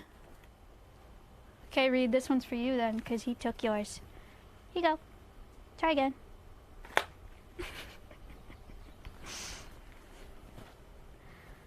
We'll watch the foxes, see what they do with these. And I'll talk about them a little bit. Sorry if you guys have heard me say this before. I'm sure you have. We have two foxes. They're both European red foxes. Finn doesn't look like a red fox because they're bred different colors and stuff for the pet trade and the fur trade. Finn himself was a confiscation from the illegal pet trade in California by California Department of Fish and Wildlife, brought to a zoo, and then we got him from that zoo. Reed was orphaned as a baby in the wild and was raised by people, so does not know how to take care of himself in the wild. Also, technically, they are European red foxes, and so they are not native, so they couldn't release him. We have the foxes. Many of us have memorized the Alveus script. I do say the same thing every time. We have the foxes to teach people about the pet trade and the fur trade. I haven't talked heavily about the fur trade with the foxes. I haven't done their Animal Quest episode yet. He really likes that one. But foxes are used for fur and fashions, both for fur coats and fur linings on coats. A lot of people don't think about that. The hood of the coat that's lined with fur. Foxes are used for that. As are chinchillas. That's why we have the chinchilla ambassadors. We'll talk about that when we get down there. But also the pet trade. A lot of people see cute videos of foxes online and then think that they want a fox as a pet because they're really cool animals. But the reality is they really shouldn't be pets. It's illegal in a lot of states. Some states it probably isn't illegal, but they mark everything. They pee and poop on everything. They are not anything like dogs. They're just naturally much more timid than dogs are. They will never just act like a dog because they're a wild animal. And not for how it's going to annoy you, but for them, it's just really unfair for them to be in someone's house. They love being outside. They want to be outside, and they deserve to be because they're wild animals, so you should not have them as pets. So that's why the foxes are here.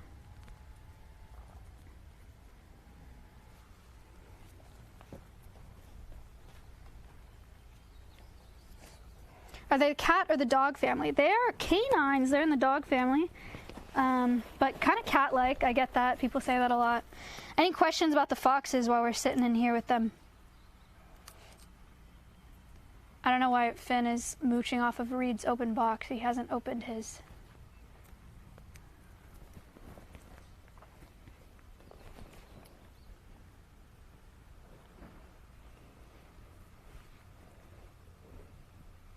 They do make some noises. They make a variety of weird calls, actually. Wild fox calls are crazy. How old are they? Finn is 2 and Reed is 3. They might be coming up on 3 and 4 now, though. Do they smell like flowers? No. Definitely not. Thank you. They smell like skunk. They smell like weed.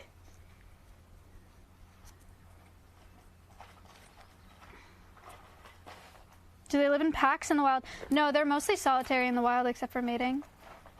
But these two get along really well.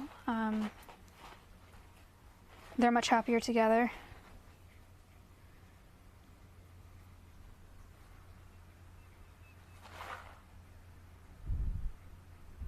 Do they just look like Shiba Inus, or are they closely related?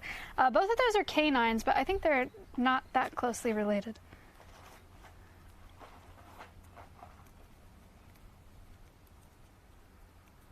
Do they dig burrows? Yeah, they do. Cameraman's right next to one of their burrows right now. We welded together these barrels and thought that it would work as a den, but then they just decided that they wanted to dig underneath it. so they do dig underground. This whole enclosure, it's a 46 by 20 foot enclosure. Hi, bud. I don't have anything else. It's a 40 by 26 foot enclosure, and the wire is buried going around it so that they don't dig out.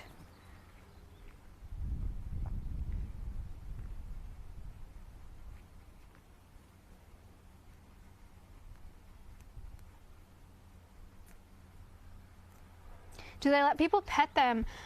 Finn sometimes lets Ella and Kayla pet him. Flip, the cameraman, has pet Finn before. I still have yet to pet him because I won't unless he like offers it or wants me to.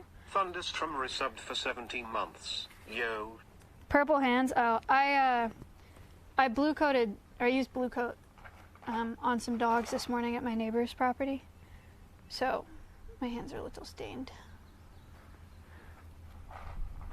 I don't know why it's called blue coat when it's purple. It's kind of quinge.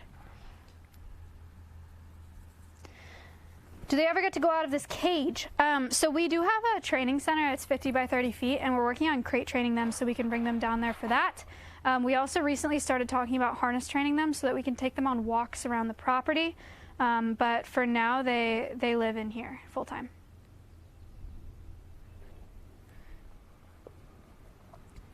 No, they don't play fetch.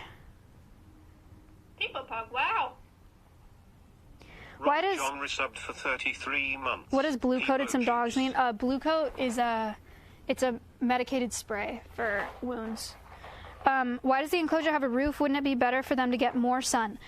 So yeah, this roof is like fully, it's a fully covered enclosure. They get plenty of sunlight because the sun rises over there and sets over there. So it's at different positions all day. So they get plenty of sunlight, but because we're in Texas, it's 90 degrees today and it's only May. And the summers here are really gnarly, so the more shade they have, the better. And when it rains, this enclosure stays dry and it's not just like a mucky mess for them. So it's better that it's covered this way. But all of it's wire all around, so they get tons of air and tons of natural light.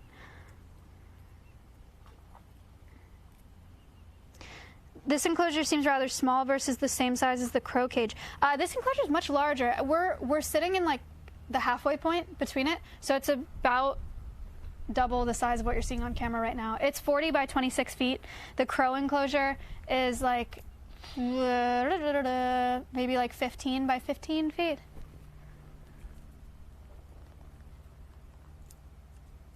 And then they also have, there's a room over there, there's a dog door. They have an indoor space with AC in there. That's 10 by 10 feet, so they can also go inside if they want to.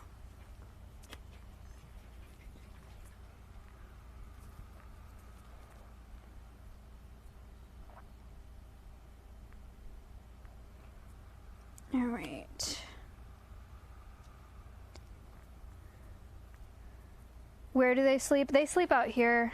Usually, they really like that tree house. That's where Reed just went up there.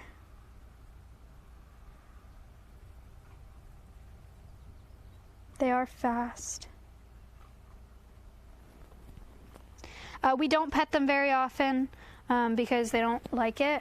But if they ask to be pet, then they get pet. Finn, in particular.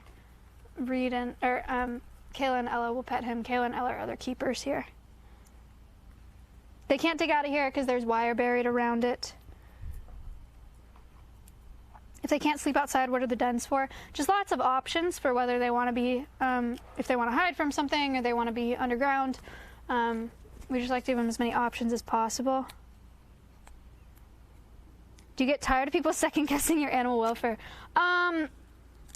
Yes and no. I generally speaking, no, because it always comes from a good place. I think the thing that people struggle to understand is that they think we want these animals in captivity, and the reality is we really don't. Like, I wish that these animals could be wild. Like, I would love to see... I see wild crows all the... Sometimes I'll see a wild animal that's the same species that we have here, and then I'll cry. Because it makes me really sad that they can, like, they get endless enrichment, you know, and endless space, and our animals can't have that. But the other thing I know about our animals is that it's either this or euthanasia or at another facility where the quality of care is lower or they get an enclosure that's smaller. I think we have I know we have really large enclosures here. They're well beyond minimum standards. And we do a ton of enrichment, and so we do the best that we can. But it comes from the right place of people not wanting to see animals in captivity. That's a very important part of conservation, is valuing like wild animals being wild. And so from that perspective, it's a good thing that they're there. It's just a matter of if they listen when I explain what I just did. What do we feed them? Yeah, they get a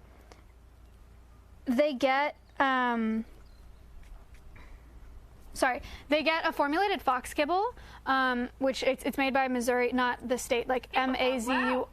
They make exotic kibbles. Fin subbed for the first time. And so they get fox kibble, they get scrambled egg, they get whole prey like mice, they get chicks, they get quail as whole prey, and then they get fruits and veggies as well because they're omnivores.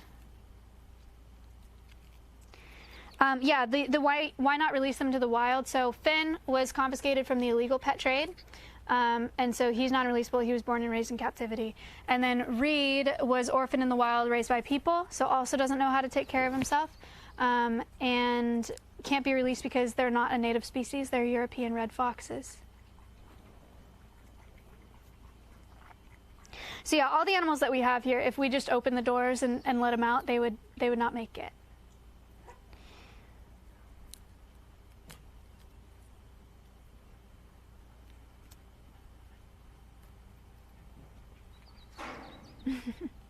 Llama.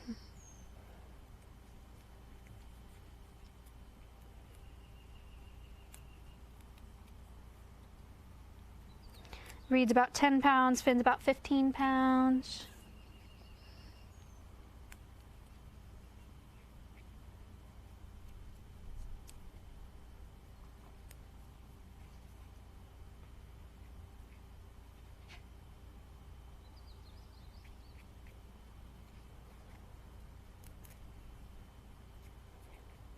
Let's see. Any other questions about the foxes? Do they like stuffed plushies? They do. We don't leave them in here because they'll eat them. But they like burying toys.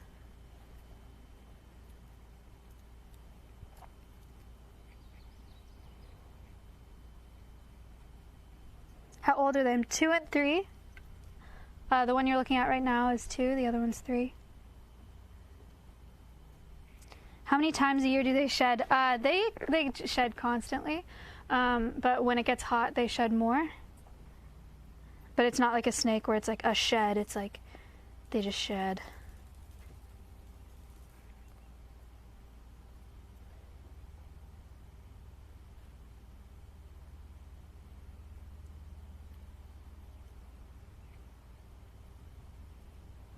A lot of people have asked about bathing.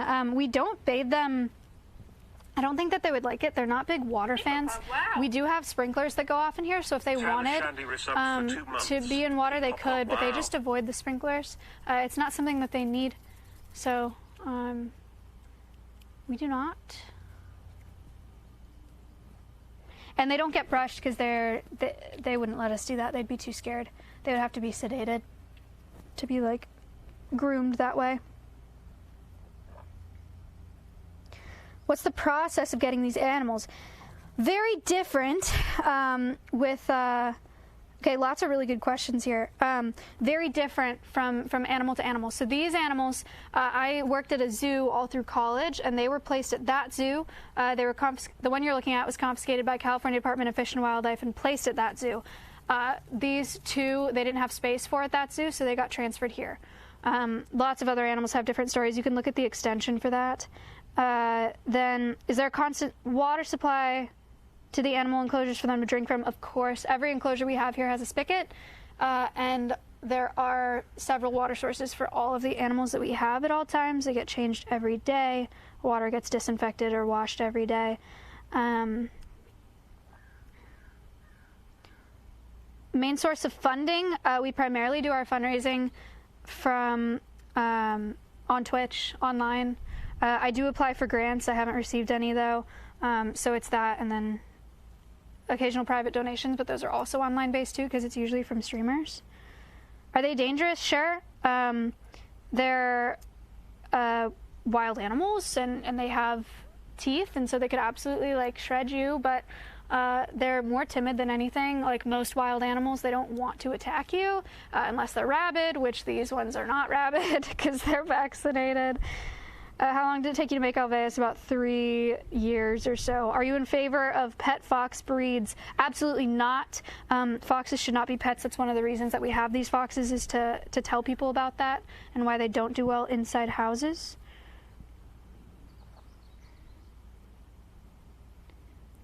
All right, I think I'm caught up with those questions. Yeah, they just deserve more than that.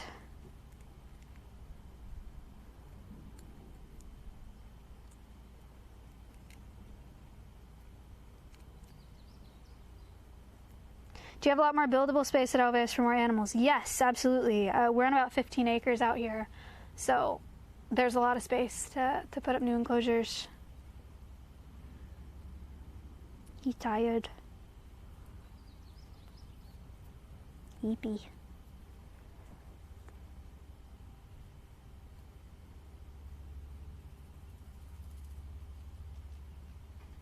Why do they seem so patchy? They're shedding because it's getting hot right now, and they're shedding kind of in a patchy way. Some parts shed faster than others on their bodies, so they look kind of a mess right now.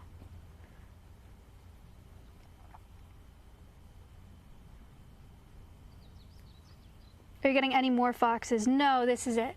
This will be it. We still are well above minimum standards for enclosure size for 2 foxes, but we don't plan on getting any more. Do we allow visitors? No, this facility is not open to the public. 1, because I'm a streamer and you know how people on the internet are, and 2, because it's best for our animals. It's really nice that they're not bothered by people all day, except for people that they know, the people that take care of them, that they're familiar with. It's just way less stress for them, and they just get to live, you know, do whatever they want. It's really nice. The education is really important. A lot of zoos aren't able to do education in the way that we are here virtually, but these animals don't even know that they're teaching people, you know. They just have to be comfortable with the camera and like a couple people, and then they're teaching a ton of people, which is a really sick setup for them. You know, they don't have to have kids running around screaming, reaching through the cage, trying to grab them, whatever.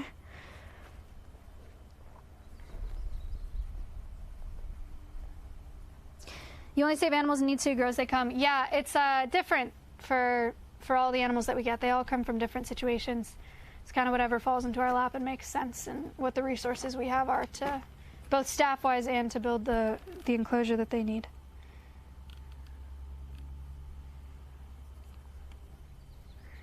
All right. You guys ready to go do the chins? Shout out to Flip for the camera. Great cam angles and shots. Wicked. Have an actual videographer as the cameraman. We're living.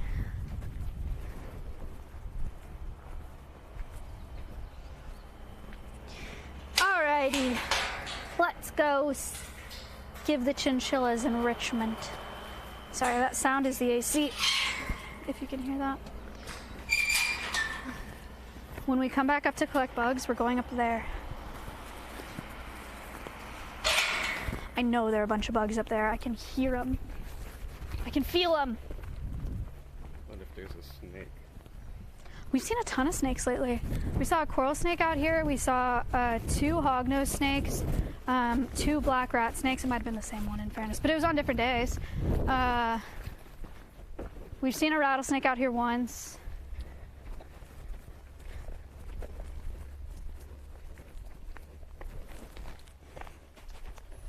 Put up the dogs? No, it's too early. That man deserves a water.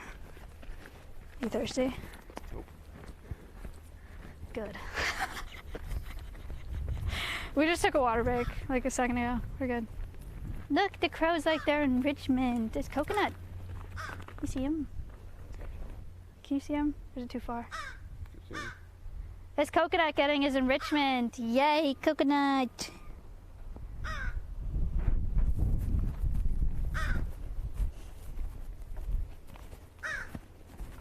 Man, it's like I can't read the phone. It's so bright. Phone screen's so dark. The snake in the chicken enclosure. I moved it. That's all. You turn up the brightness on your phone. I think it's up. I don't know how to use a freaking Android, dude. I'm over it. How can you tell the difference between the crows? I think their faces look different. They act very different. But it's like twins, you know, if you're around them enough, it's really easy to tell. But then anybody else who doesn't know them looks at them and they can't tell. It's like that.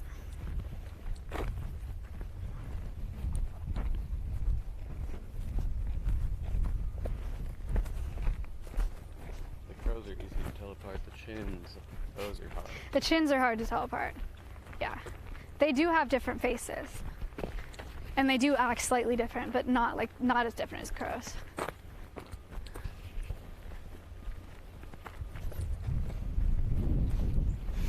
When I started out as a zookeeper, we had gators, and there was another organization. I don't know. Somebody asked me like how to tell the difference between alligators and crocodiles, and there are ways to tell. There are different. Alligators have teeth that splay out. Crocodiles have teeth that interlock. Their faces look different. They come from different places. They're different sizes. But I asked how to tell them apart, and my boss was like, "If it's chasing you, it's a crocodile." And if it's not, it's an alligator. But I don't know if that's like a good way of being able to tell.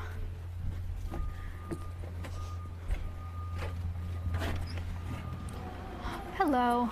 Oh, look, a chin. Which one is that, Flip? Snort. Wow! Yeah, that's Snork. That was a guess. Oh.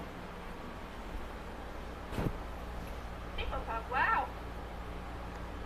Camidri subbed for 30 months. Thank you for the sub. I'm looking for dishes to go find bugs. I might do the chins after we go find some bugs. Actually, I don't know where they are.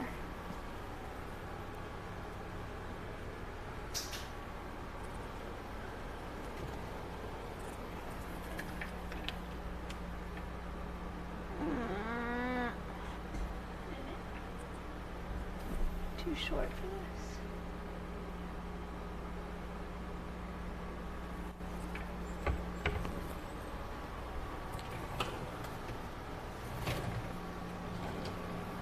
Hippopod, wow. Box subbed for the first time. Thank you for the sub.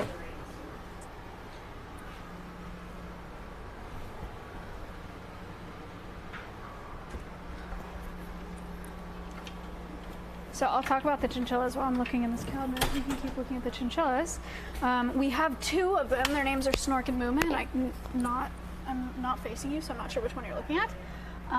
But Hippopod, wow. we have them as ambassadors to talk about the fur trade primarily. It takes over 125 chinchillas to make a fur coat. And that almost wiped them out in Peru, where they're native to, because they were almost hunted to extinction. Oh my god, out of the wild. Now they're protected, so they're doing much better. I will say these are domestic chinchillas. They look much different than their wild counterparts. But yeah, it was really bad for them for a while. Fur is much less popular right now in the fashion industry, which is excellent, but do not purchase real furs. That's why we have the chinchillas. If they're those boxes.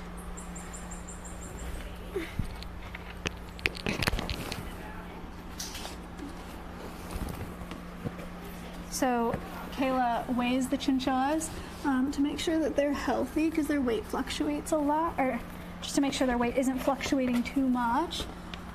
And then she's crate trained them so that they can get in a crate voluntarily, so that they're less stressed when we have to move them places, and they get let out every day for enrichment as well.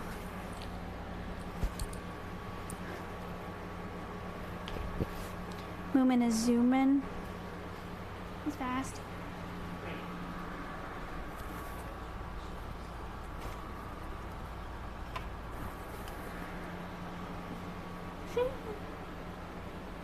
Kayla, can I steal these for bugs? Or is there sense in these? There are not. There's only sense in the one. What do you mean steal them for bugs? We're gonna go grab some bugs and look at them with a lens, Oh, okay. but then As release long as I got them. back after. Yeah, yeah. That's totally fine. It's just to catch a couple bugs today. That's snork. Those are for the chins. The two. These Yeah. Chin enrichment. Oh. Whoa. Parkour.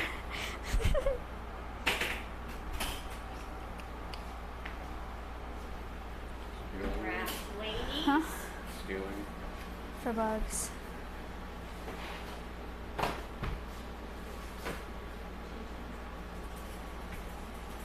Ready?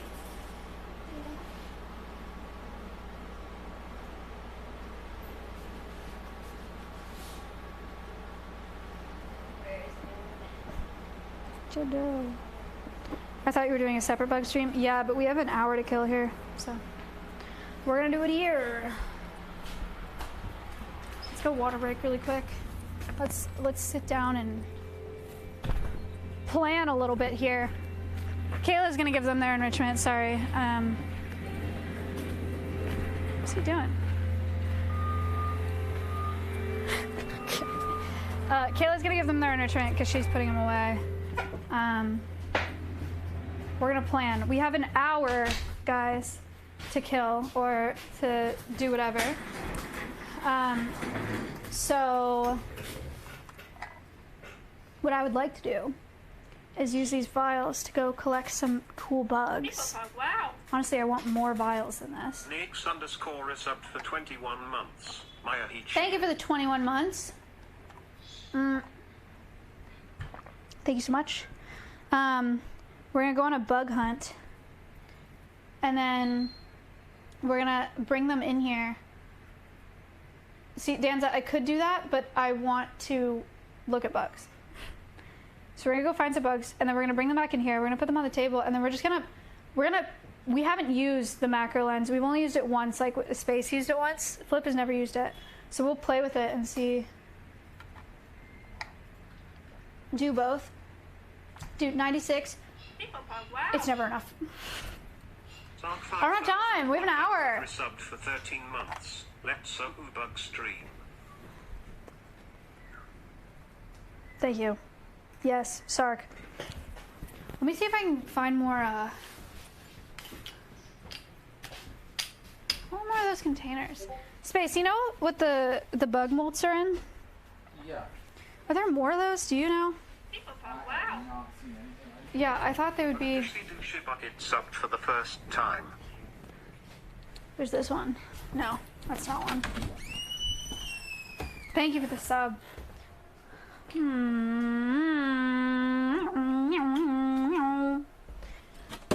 Well, there's this container. I could take this whole ass container. It's kind of silly. It's a little silly, if we're being honest. Maybe I'll take a spoon just in case I need it. I don't know why I would need it. Okay.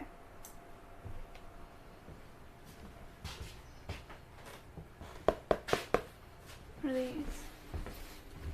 Oh, hell yeah, dude. Are you kidding me? This is so sick. Flip, are you excited? Where did this snake go? She's in her hide. Oh, hell yeah! Okay. Space, can you change the title to 4K Bug Hunt? At 4K Bug Hunt at Alveus Sanctuary? Or at Command Alveus at Alveus Sanctuary? I don't know, you know what to do. Okay. Alright. Make sure to wear sunscreen. Look, I already put it on, but that made me want to take it off, if I'm being honest. We're gonna go all the way back up to where the foxes are, just to find bugs. I have 5, technically 6. Stupendous Spaceman Trace What? is up for the first time. Oh my god. It's a spider. He looks stressed. I don't know what kind of spider that is. Hello. Where'd it go? Goodbye. I lost him. He's going.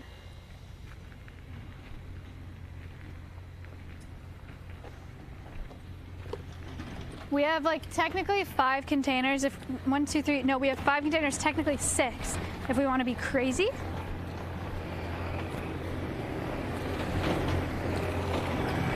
Let's take the frickin', no, it's still charging, damn it.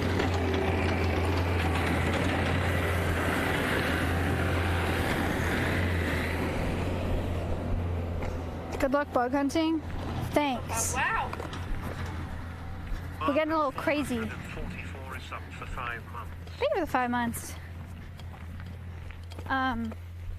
Up where the foxes are is where the like densest and most wildflowers are. So I think we'll find the most bugs up there. Not that there aren't bugs everywhere. There. Wow! Thank you for the 5. But there are bugs everywhere. Ah! How do I cure my bugophobia? Dude, today's your day. Today's the day. We're curing everyone's bugophobia. There was a time where I was pretty alright at IDing Texas wildflowers and then I forgot, so we're not catching any butterflies, they're too fragile. I don't want to hurt any butterflies. But look, there's some really nice ones here. You see him? Big guy. Pretty one. And then there are more here. They might be mating. Or trying to anyway. See them? Can you see them? That seems hard. Yes. Oh, wow, cool.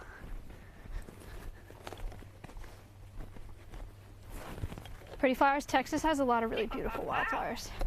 It's pretty sick. Rizol Iris up for 2 months. Rizoli, thank you for the 2 months. For animal content, it's so cozy, less than 3. Thank you. Wicked.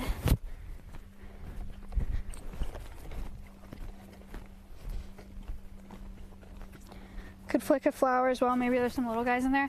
What the fuck? What are you Not on the front page, too bad.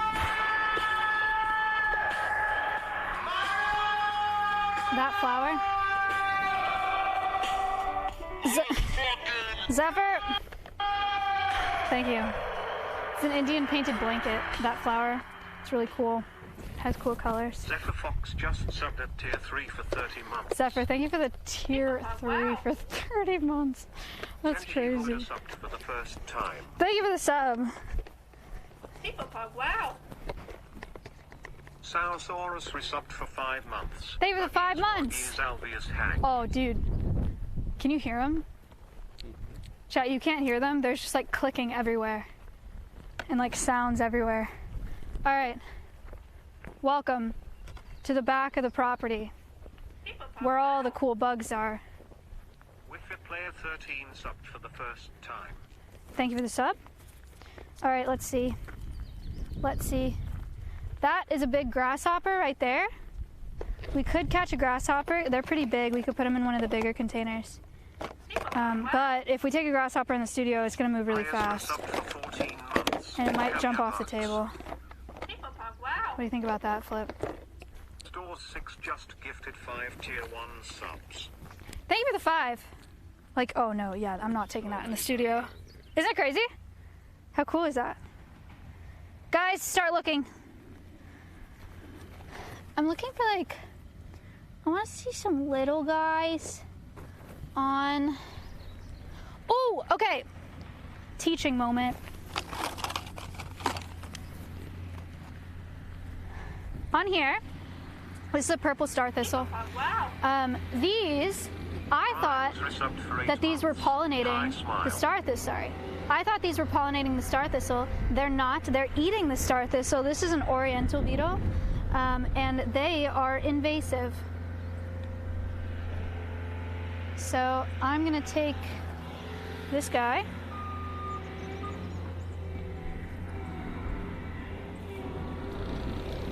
We're gonna look at him in the studio. 1. There's another beetle right here. Actually, there are a few beetles in here. Whoa, who's that? Oh my god, there's so many bugs. This is crazy. These containers have air, no one freak out. Okay, 1 bug. Collected. Bug number 2. Oh. A classic? It's too classic. There's ladybugs in here. But, I mean, do you want to see a ladybug or is that too boring? Yeah. Flip said why not. People do like ladybugs. The diversity of beetles is really remarkable. There's over 290,000 described species of just beetles. So we have collected 2 of those species today. You already got one of these? I don't know if that's different or not. This is a ladybug. He's collected. 1, 2. I'm putting their little vials in the shade. That they care. I know. So where'd he go? The one you were just looking at. Did he leave? I thought he was like on one of these. He was. He's gone. There was another type of beetle, but it kind of looks like an oriental beetle, and we should probably do stuff other than beetles. I saw a really cool fly on this thistle, but I think it's also gone. I don't really want to do flighted insects. This just seems like setting us up for failure. Yeah. Okay, that's a grasshopper. He's really fast. He's too fast, arguably. There's an ant, way too small. Way too small. What's this? I think it's too small. Is it an ant? No? We want things that are small so we can see the capability of it. You don't think that's small enough? That should be perfect. I don't know what this is. I do not know what this is. He's in there. Okay, 3. This is going really fast. Okay, that's our 3 little containers. Now we have these 2 bigger ones. They don't need to be bigger, it's just they can be if we want them to be. Where are all the fuzzy cats? You're a caterpillar. I said you want a caterpillar? But you called me a caterpillar. Oh, why would I do that? Okay. We're looking for a caterpillar. We're looking for a little diversity. That's a grasshopper. They're gonna be way too fast for us. We got... Tell me if you see anything, chat. Chat, tell us if you see anything. Under the wood. I don't know if I actually want to be that crazy. There's tons of bugs without having to pick up wood in rattlesnake season. But okay, you convinced me. There's nothing under there. You have to flip the log over. There's like little ants in there. Whoa. What's that? Ow. Oh, look at this. Alright. Cool caterpillar. Oh, we found one. Hippopog, wow. Sorry, bud. You know what? Goliath_Jinx up for the first time. He likes that branch. That's a cool looking caterpillar. It's not a monarch. I don't know what it is. We can do ID when we get inside. Oh no. Careful. I know, sorry bud. I thought this would be helping you, but...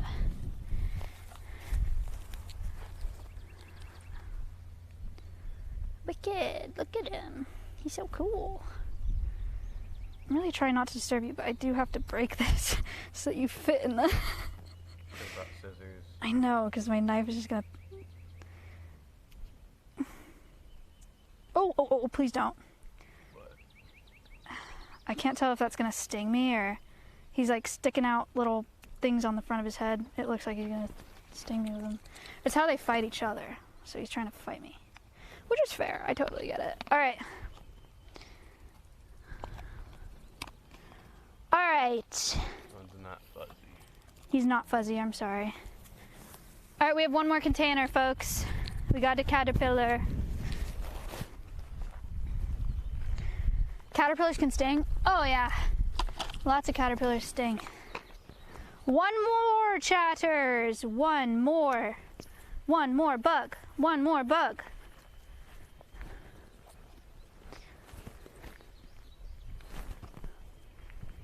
So many grasshoppers. I want a ground bug, I think.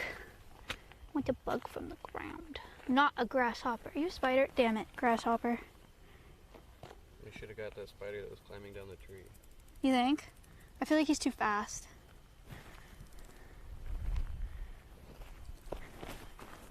Grasshopper.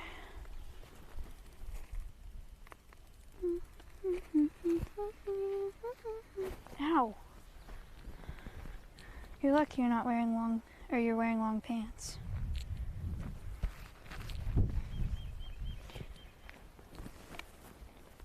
I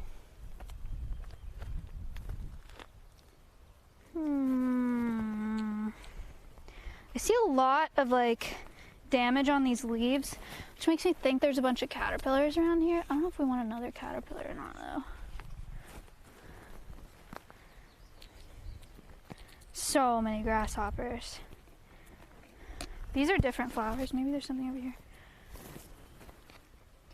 There's like a tiny little thing in this flower. You see that? Mm-hmm. Should I get that one? You could try it. With the macro tubes, it might catch it. Oh, he's too fast. Flying bug. Ruined. Catch a butterfly? No, they're too fragile. I don't want to kill it.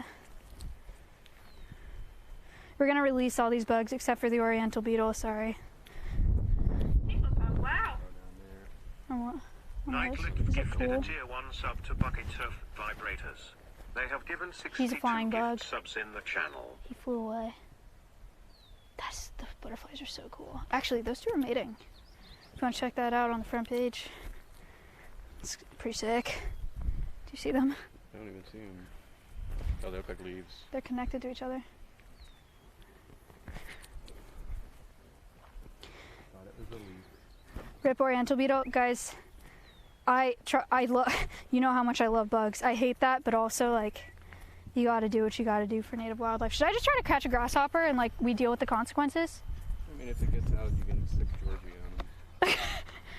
Oh, okay. There's no way. You see that? There's one like right over here.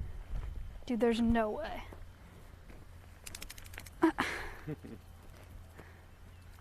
There's no way. Yeah, that's not gonna happen.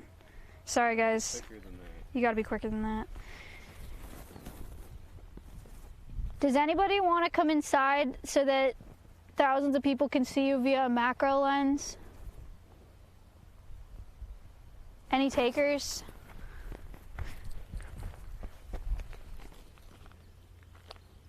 There's a wasp. That'd be crazy. That'd be a crazy move. People pug, wow. People pog. Night Eyes _ 999 subbed for the first time. Thank you for the sub. Do do do do do do. Do do do. Wow wow wow wow wow wow. Should we find one on the way back down? Grasshopper. Dude, I can't catch it, and we're gonna let it out in the studio. It's just gonna fly away. No. Yes, absolutely. People pug, wow. Michelle 122 subbed for the first time. No caterpillar.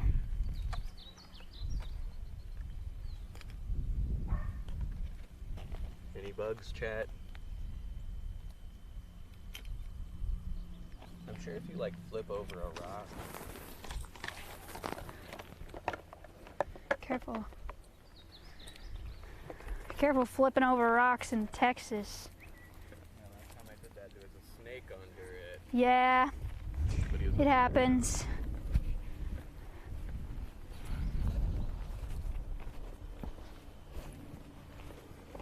You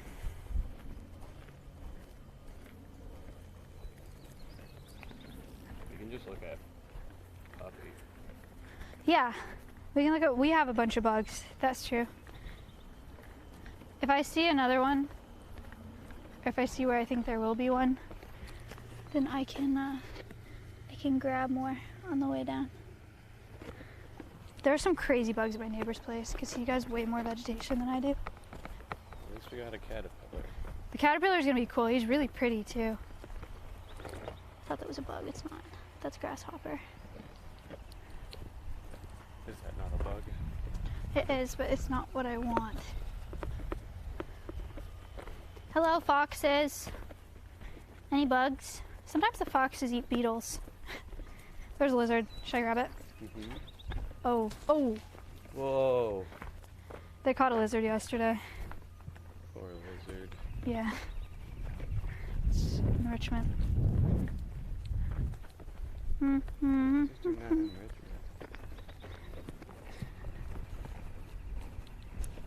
Oop.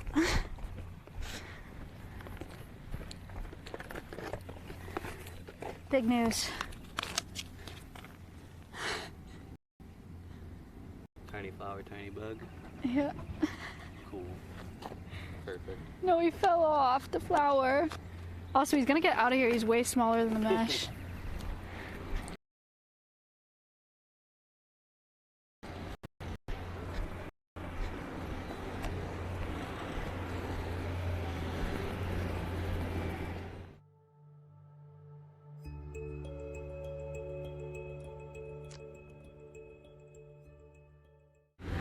He's having a great time.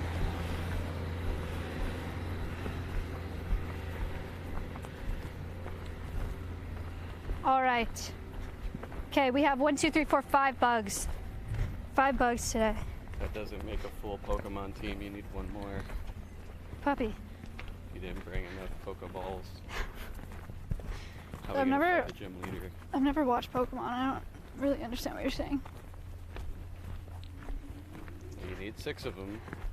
Ow. You could fight gym leaders. Oh, shoot. It's hot today. Nothing. Oh, come on. Flip's wearing a black jacket. It's actually kind of nuts. Are you okay? No. Oh. Bummer. The harvestmen. Ah, shit. I don't want to walk back, but you're right. I could have gotten a harvestman. Harvestmen are fast, though. I think it'd be really hard. It's going to be really hard to focus, especially while we're playing with it. So I don't want to give Flip something that moves that fast. Or is like that shaky, you know? Seems like a mess. Any ones that are just going to sit still.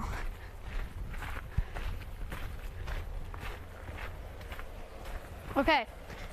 We're going to start with what I think is the easiest, which, let's start with the ladybug and hope it doesn't fly away. Ladybugs are fly dead. And we'll put it in a dish. Yeesh. Dude, this bug's on the mesh. We're gonna lose him. Do you have the lens space? Man, it's so hot in these vials. Okay, bud. Oops. Ladybug. We got a caterpillar.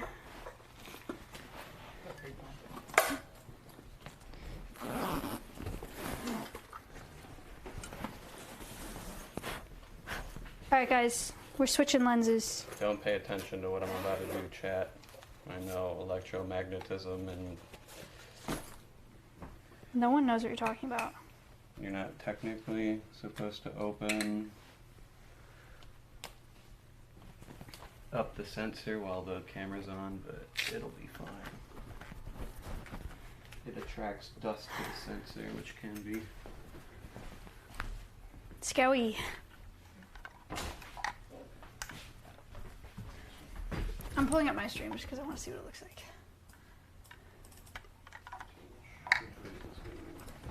Let's see, let's see. Oh.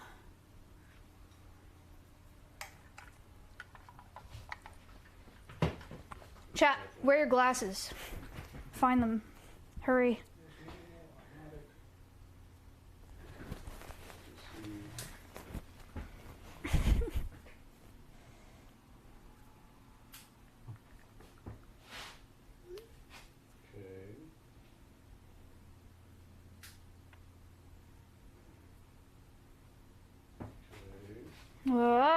it's happening. Oh, it's a ladybug!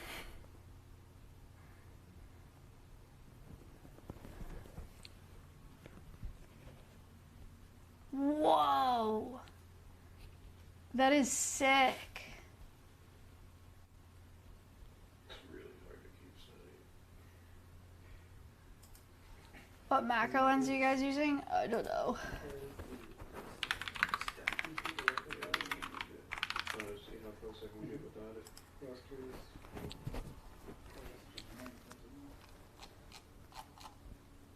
It allows you to get closer. Which is 0.5. Lady beetles. One end is like the close one. Hold on. They're I'm messing with the lens, my bad. they're messing with the lens. Closer.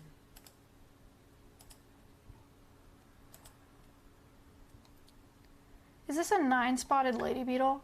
I feel like that's more than 9 spots.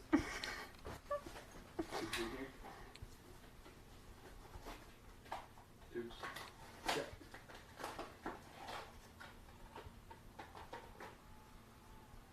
Hold on, guys. Okay.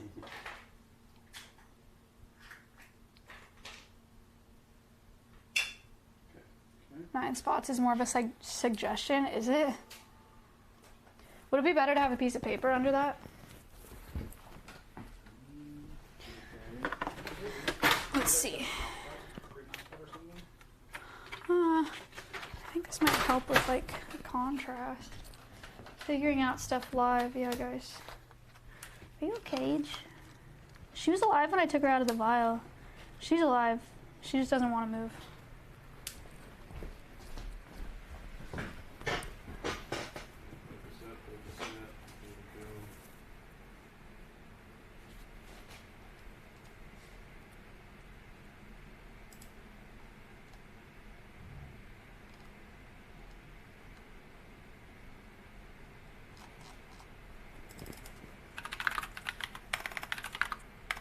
How many lady? Oh, that's cool. That looks better.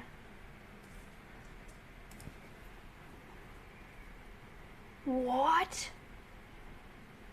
Guys, there are almost 6,000 species of ladybugs.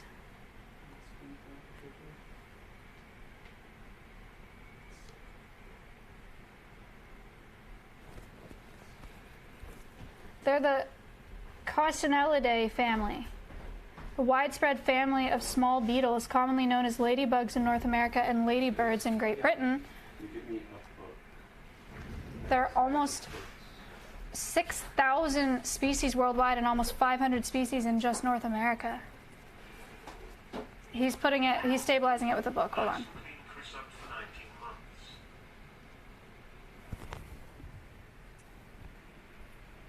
Nice. Not surprising that there are almost 6,000 species. That's way better. That looks so good, Flip. Almost 6,000 species worldwide. There are over 290,000 species of just beetles alone.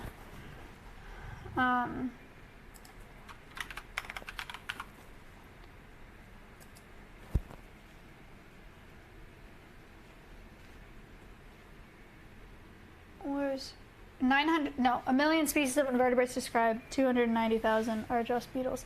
The amount of beetle species is 7 times that of total vertebrate species. Vertebrates being reptiles, mammals, and birds combined.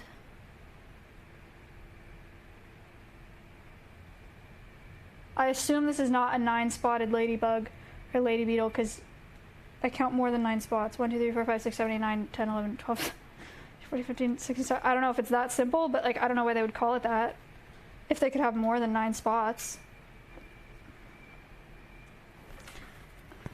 You guys want to look at the oriental beetle?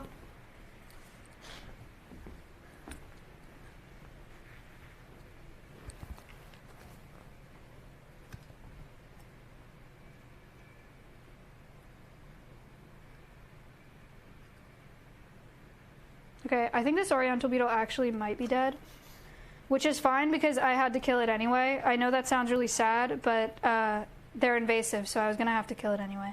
This ladybug is alive. She just doesn't want to move, but she's moving.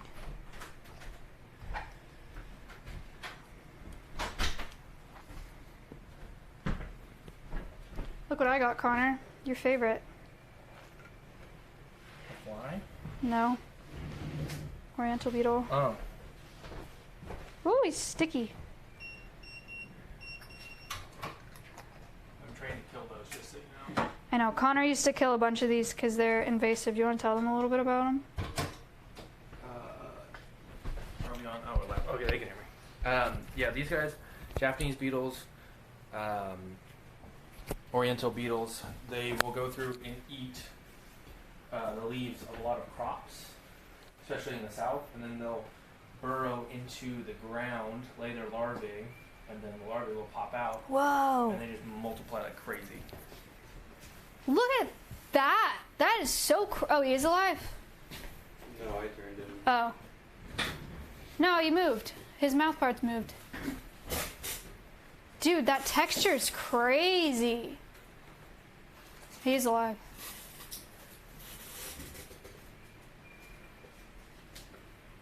Guy with no mic, please explain everything. Did you guys hear Connor? Look, he's fuzzy. That's so crazy. Can't sign this. It's going to be for the removal of the debris pile. Here? Cool. Let's flip him over. See if you can see the underside of him. He's like Barbara, his legs are anyway.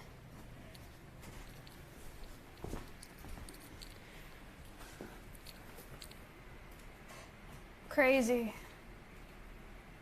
Wow, that is so crazy. Bugs are so sick. There's no way he's alive. He was moving a little bit, but I do think he's dead. Good.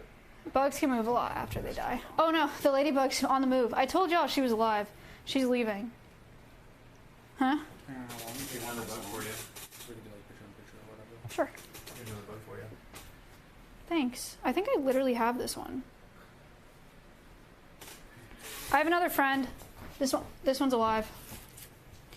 Goodbye, Oriental beetle. Guys, the ladybug's escaping. He's moving. Oh god, yeah, right. That's what I said with the other ones. Oh, you can see him. Really? Yeah, he's Wicked. hanging out. Guys, I'm putting the ladybug outside. She wants to leave.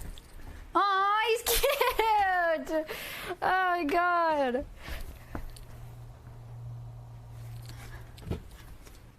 Look at him looking at you. Who is that?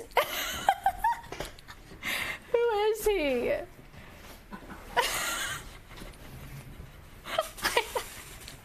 I don't know what it is. Does anyone know what it is? Fly species. Text it? Well, maybe it's not a fly. Dude, there's no way. There's way too many. There's no way I'm IDing this guy. But you can name him if you want. Paulie. He's judging you. You got fruit snacks? A bill? Alright, buddy. You got a staring problem or something? You want to switch it?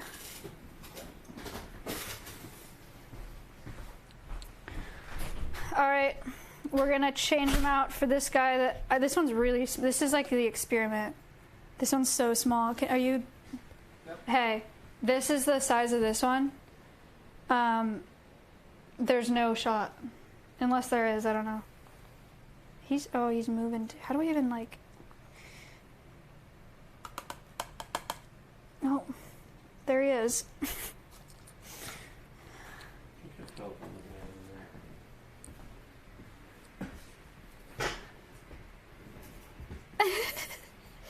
Where is he?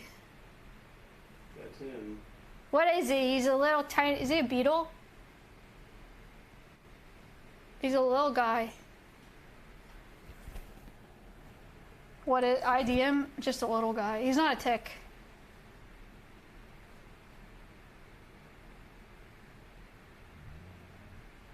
He's also alive. He's doing the same thing that the ladybug did. He's freezing. He's playing dead. So he looks so much bigger on the camera. Yeah, no, he's tiny. He's tiny. I'd be scared too. It is a big day for him. License and registration, please. Don't ask him that. He doesn't know how to open his glove box. Alright, Polly's still there. We're gonna bring the caterpillar out. He's gonna look massive compared to the little guy. I meant registration. I didn't mean legislation. The caterpillar's still on his stick. He's still threatening to whatever me. I don't really know what it means. He's producing silk. It's kind of cool. Here you go.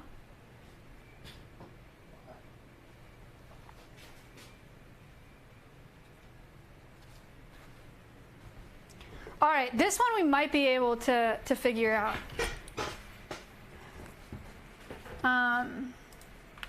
Caterpillar species. You can change to just the macro. Black swallowtail. Is it really? It's so hard to tell. This. Wait, someone ID'd this. Wait. Oh, that's Paul. Paul is Nicias raffinus, which common name is a cinch bug?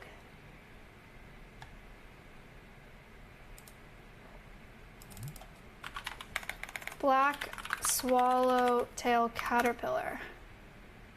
Oh, damn. No kidding.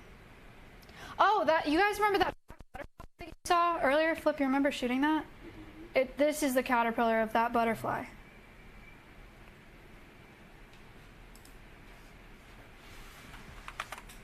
So it'll look like he'll grow up to be this. Here's space.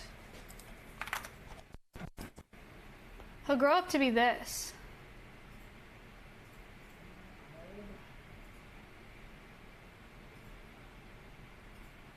Hold on, we're gonna put it on the screen.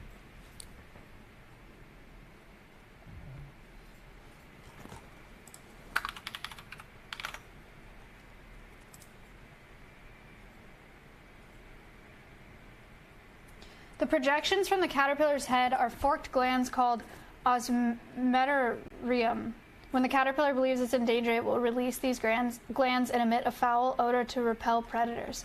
That's what it was doing when I was picking him up earlier. There are these like two orange bits that come out of his head. Polly! He's got a staring problem. There are these two orange things that came out of his head. I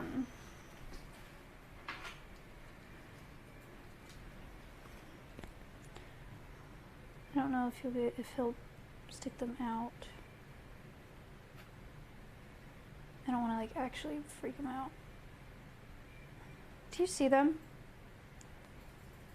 It is very obvious if he actually sticks them out, trust. Okay. There's like a line and I don't want to cross it. I don't want to like actually harass him. I thought that it would be easier for him to stick them out. He's not doing it though. He don't like it.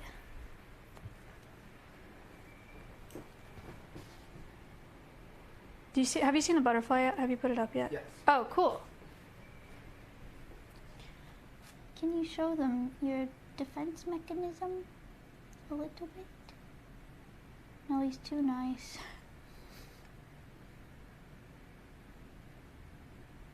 He's too nice. He's too nice. He's just checking out the spoon. He's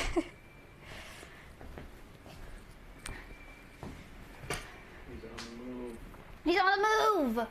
Wow, look at those little legs go. How crazy is that?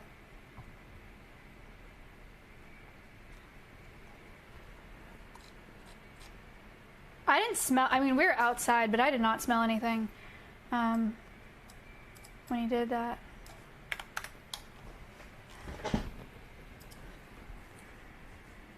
Black swallowtail butterflies are found throughout southern Canada, most of the eastern and midwestern United States. What? Oh no. Polly.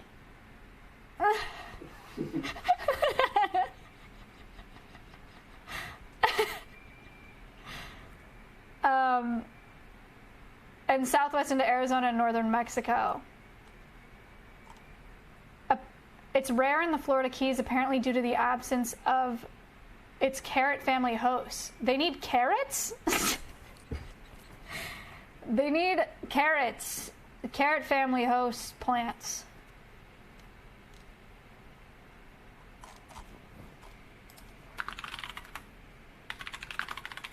What?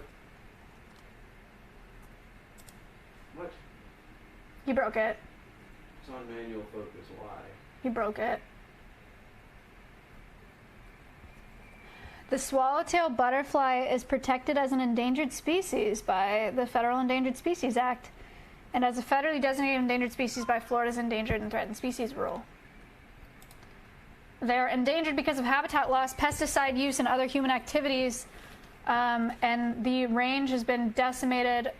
The butterfly's range and population has been decimated.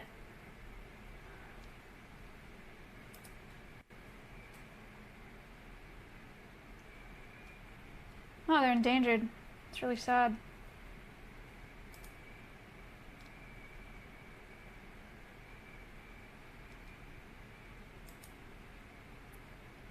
The lifespan of a black swallowtail is 10 to 12 days.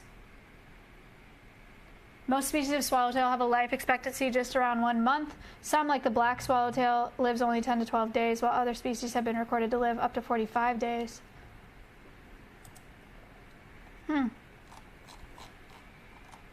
Actually, I might have been wrong about them being endangered, because I bet... How many swallowtail butterfly species are there? 560, right, so like maybe this species isn't endangered. Of course there are 560 species of swallowtail butterfly. He wants leaf only. He's really cute, huh? I wish we found more caterpillars. All right, buddy. You guys want to give him a name? He's our last one. The only other one that I have is another Paul. Okay. I'm gonna put you.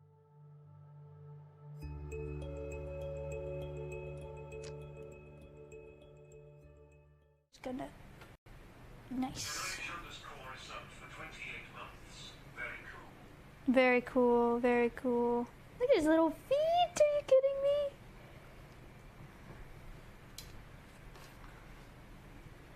So cute.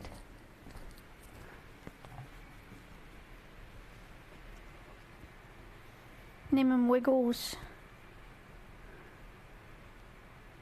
Space, can you switch it to the macro? Sad macro resubbed for 31 months. Thank you for 31 months. Look at all of his little feet. He's like a little puppy. He's so cute. Mr. Wiggles. Yay, Mr. Wiggles! He's really holding on. Alright, guys. Polly. Should I? Okay, let's do a little bit. Hold on. I will give you guys some facts about Polly. Let me just find them.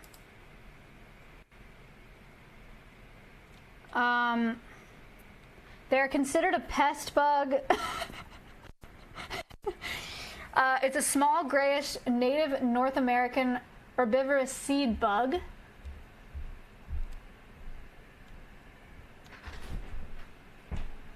Half-eighth inch long grayish bugs. One of the many insects that people refer to as oat bugs because they use their piercing, sucking mouth parts to feed on a wide variety of plants. Huge numbers of insects sucking out plant juices and injecting toxins will cause plants to shrivel and have curled and brown leaves. Horseradish is commonly attacked during droughts, and the plant responds to the bugs feeding with frost-like injury to leaf tips and edges. So it's an agricultural pest, or it's classified as an agricultural pest.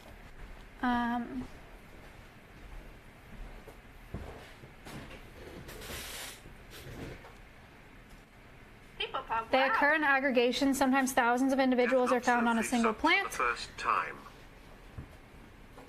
They favor the mustard family, such as radish, canola, and mustard greens, but they also feed on potato, lettuce, quinoa, pigweed, and turf grass.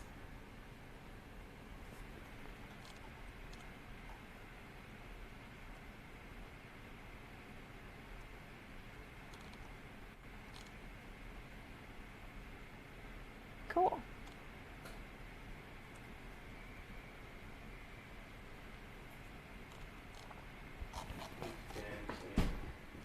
Yay, go Polly, go Polly, go.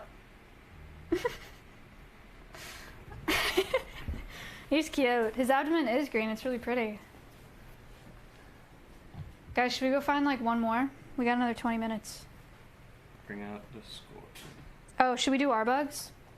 You guys want to see our bugs? Polly, you gotta go back in here with the other oh no. Oh god, he escaped.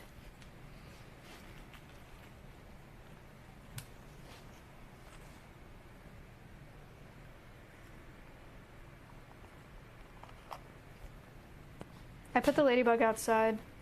The oriental beetle is dead. I'm gonna go put Mr. Wiggles outside. Oh, and the little beetle thing. I'm losing track of the bugs. He's on the run. You know what?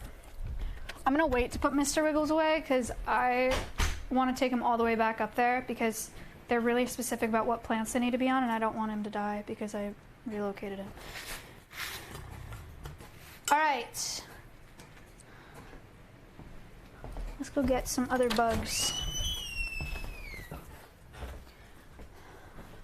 Marty, would you like to come out here?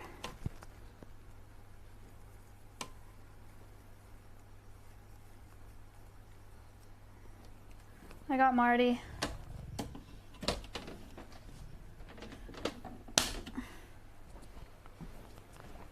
Wow. Alrighty. Slim wrist up for 23. Marty is a zebra isopod. I'm just gonna put you down here. Oh no, oh no, oh no, oh no. Dude, get off my finger. Marty.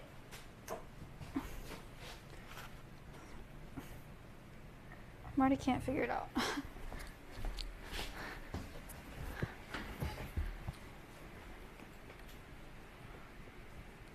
All right, Marty is a zebra isopod. This is a roly-poly, but it is the Mediterranean version of the roly-poly.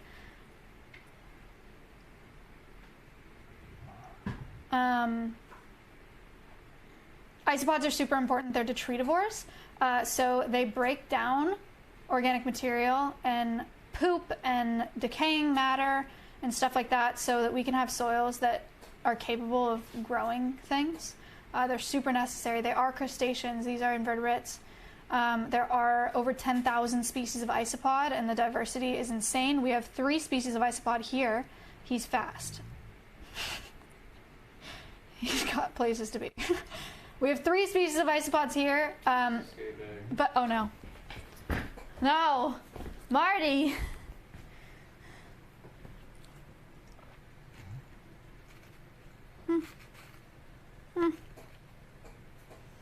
But the diversity of isopods, oh, sorry, bud, is pretty outrageous. There are giant marine isopods that are like the size of an actual small dog, and live in the ocean, like they're marine isopods. He's backing it up. I didn't know that they could do that, so that's kind of fun. Where's he go? Backing up. That's too big. Oh, they're really little. They're very little. A 360.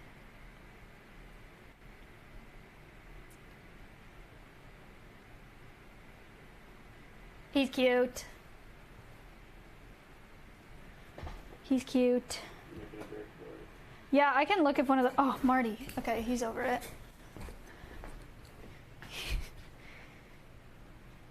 Whoa. No.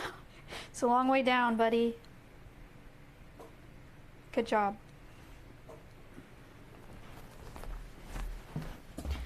Alright. I don't know. It might be hard for me to find a scorpion. Sorry, bud. It always lands on his back. Hey, puppy? Are you here? Anybody home? Hold on, guys. I'm gonna try to find a scorpion for you.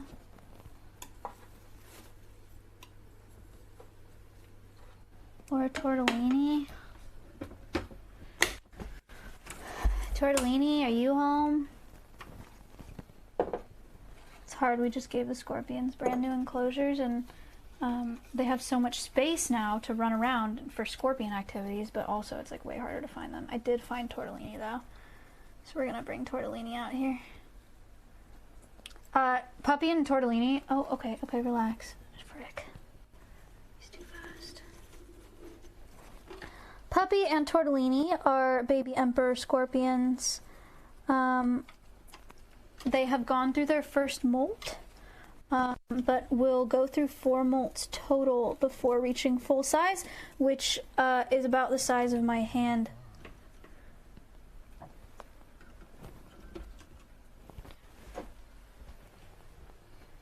Alright, I got tortellini. He just ate, so he's looking a little chunky. Don't say anything about it. He's a lot bigger of a bug than our other ones. So, this is, when you think of a scorpion, you think of the big black ones that are the size of your hand. This is them. This is the same scorpion, he's just a baby. These bugs are really important because they're carnivorous, and so they're natural pest control. Natural form of pest control. They eat a bunch of insects. He eats mealworms and crickets. He's got several pairs of eyes. I think he has 8 total. I'm not super sure. You guys can count them if you can see them. He's got compound eyes. He's got 2 on the top, a set on the sides as well. And then he does have a stinger. The stinger would be like the equivalent of a bee sting, from what I understand. Polly is not in there anymore. I took Polly outside, and his friend. But yeah, it would be the equivalent of a bee sting. It is a venomous bug. When they're adults, they don't sting much, though. They just use their really big claws. This is an arachnid. Arachnids are defined by having a oh, is he leaving? By having a 2-segmented body and 4 pairs of legs, 8 legs. So this is the same family as your spiders, vinegaroons, scorpions, whip scorpions, ticks, etc. Oh, he escaped. He's going to escape. This is tortellini. No, he's never pinched me. Oh, God. Oh, God. He's escaping. Tortellini? Are you okay? Do you want to come hide under here? Oh, so sorry. They like hiding.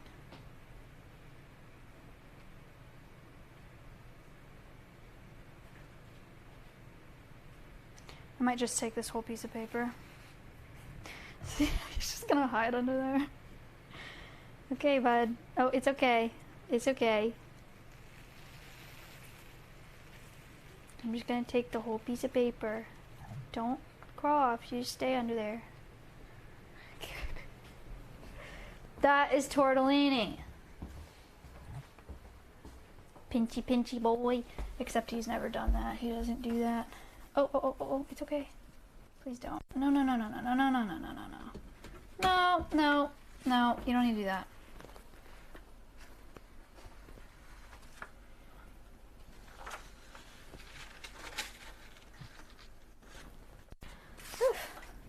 Alright, bud. There's Tortellini.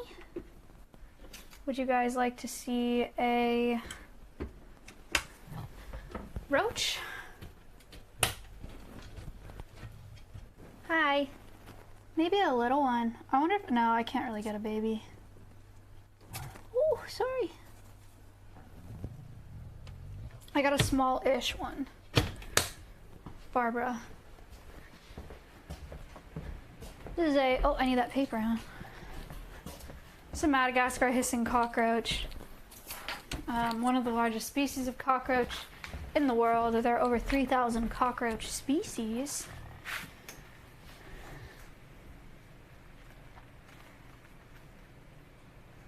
This is Barbara.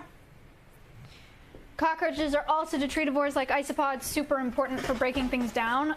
They get a really bad rep for being around dirty places. Oh yeah, she's out of there.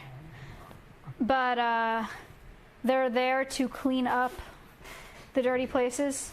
Those are her eyes on the top of her head right there. But yeah, their job, their ecological niche is to break down decaying things. Those really are her eyes. What looks like her eyes is kind of crazy. To break down decaying things, to make it into soils that we can use to grow things. That's why they're around. So they're very important. She's feeling around the grass. She doesn't know what that is. She doesn't have any of that in her enclosure.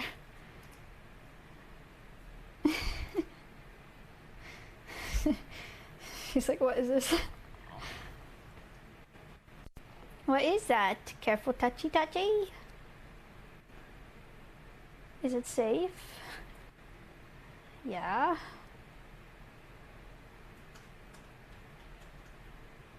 Is this trash? No, it is very nice. Her name's Barbara because those barbs on her legs, they're really good at climbing. And those barbs are the reason that they're really good at climbing.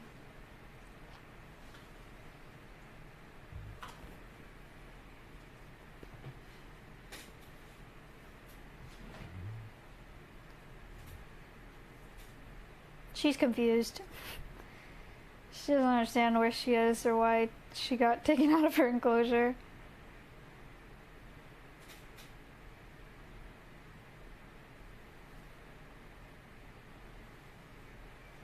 Do I need to move her? Oh. Do you want her back on the white sheet? Okay.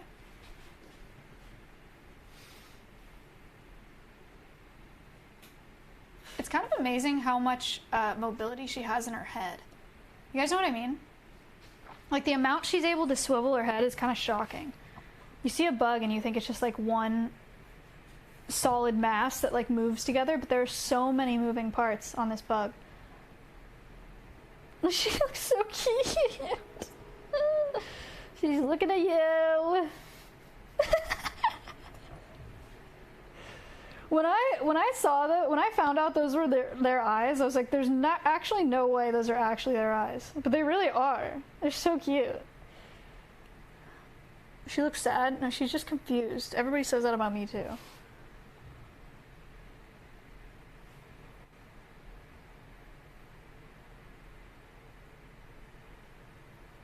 Wonder how good her vision is. Pretty awful from what I understand. She cannot see very far in front of her. She looks like a turtle. Barb, you look like a turtle.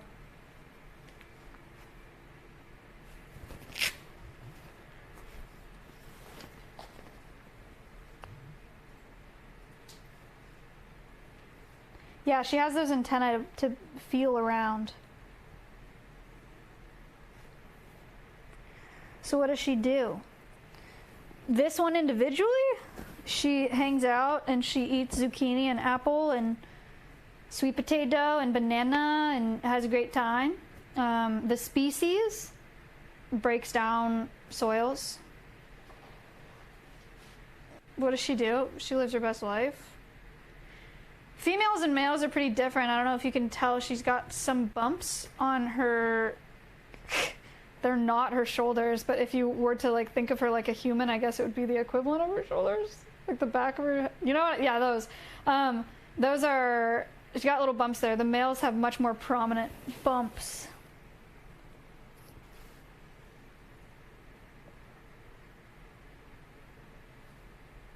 Shoulder pads.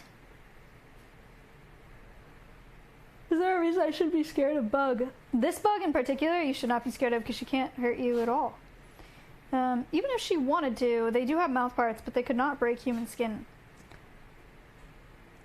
They don't have that kind of bite force. So she's actually just really nice and hanging out and is pretty scared of you too. They're super docile. Like they don't get, we have over 100 cockroaches, so most of them don't get handled like often because how are you supposed to do that? But they're really docile, but they are scared of people. Can they spread disease? They can.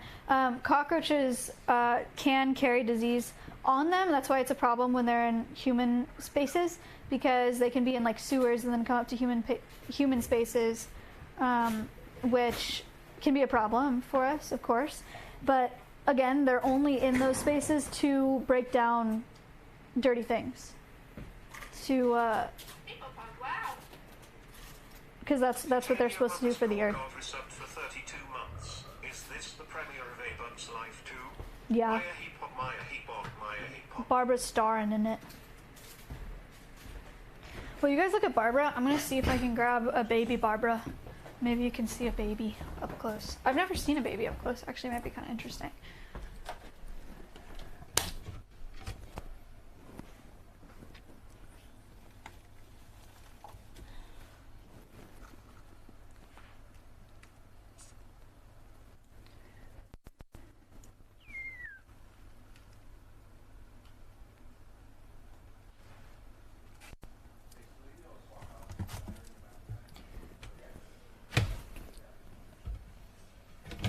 Okay, I got one, but it's like fast. This is a baby Barbara. Alright, I'm just gonna go sit in the podcast. Put this on. Oh god. It's not staying in there. Oh god.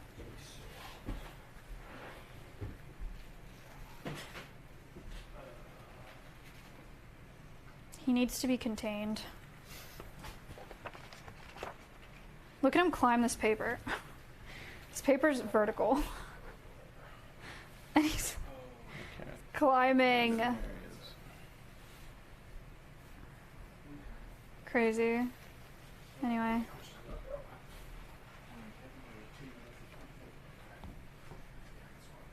Okay, here you go. He's contained. He can absolutely climb that plastic for the record. But,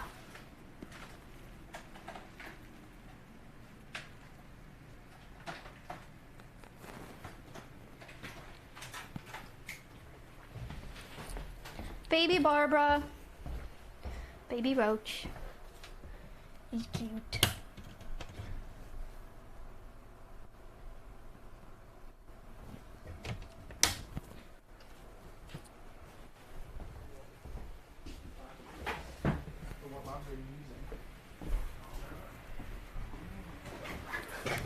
She's so cute. So you can see all the same features as adult Barbara, just smaller. Because he's a baby. Their lifespan is only about 2 to 3 years. So this one's very, very new. Why do roaches need a sanctuary? So the roaches we use as educational ambassadors to teach people about invertebrates. Invertebrate conservation is super, super important. And a lot of bugs get a really bad rep, so they're here for education.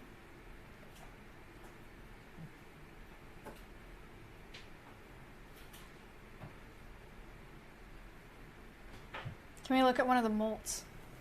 Yeah. That'll be the last thing that we do here. Here's a few of them. Something flatter.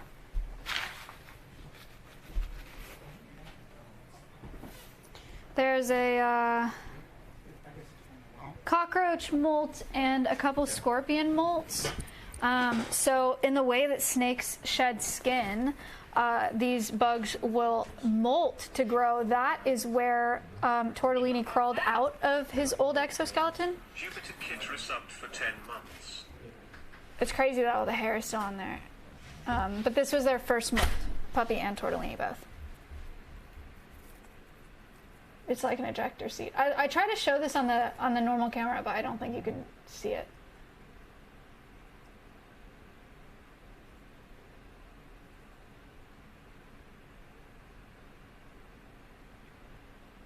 I wish I could molt. I bet it would feel really nice. And then Barbara, this molt also, you can see where she crawled out. It's right there. It's a little bit of a different opening, but same idea. Oh, much more obvious. Yeah. And when they molt, they're white immediately, and then they get dark over the course of a few days.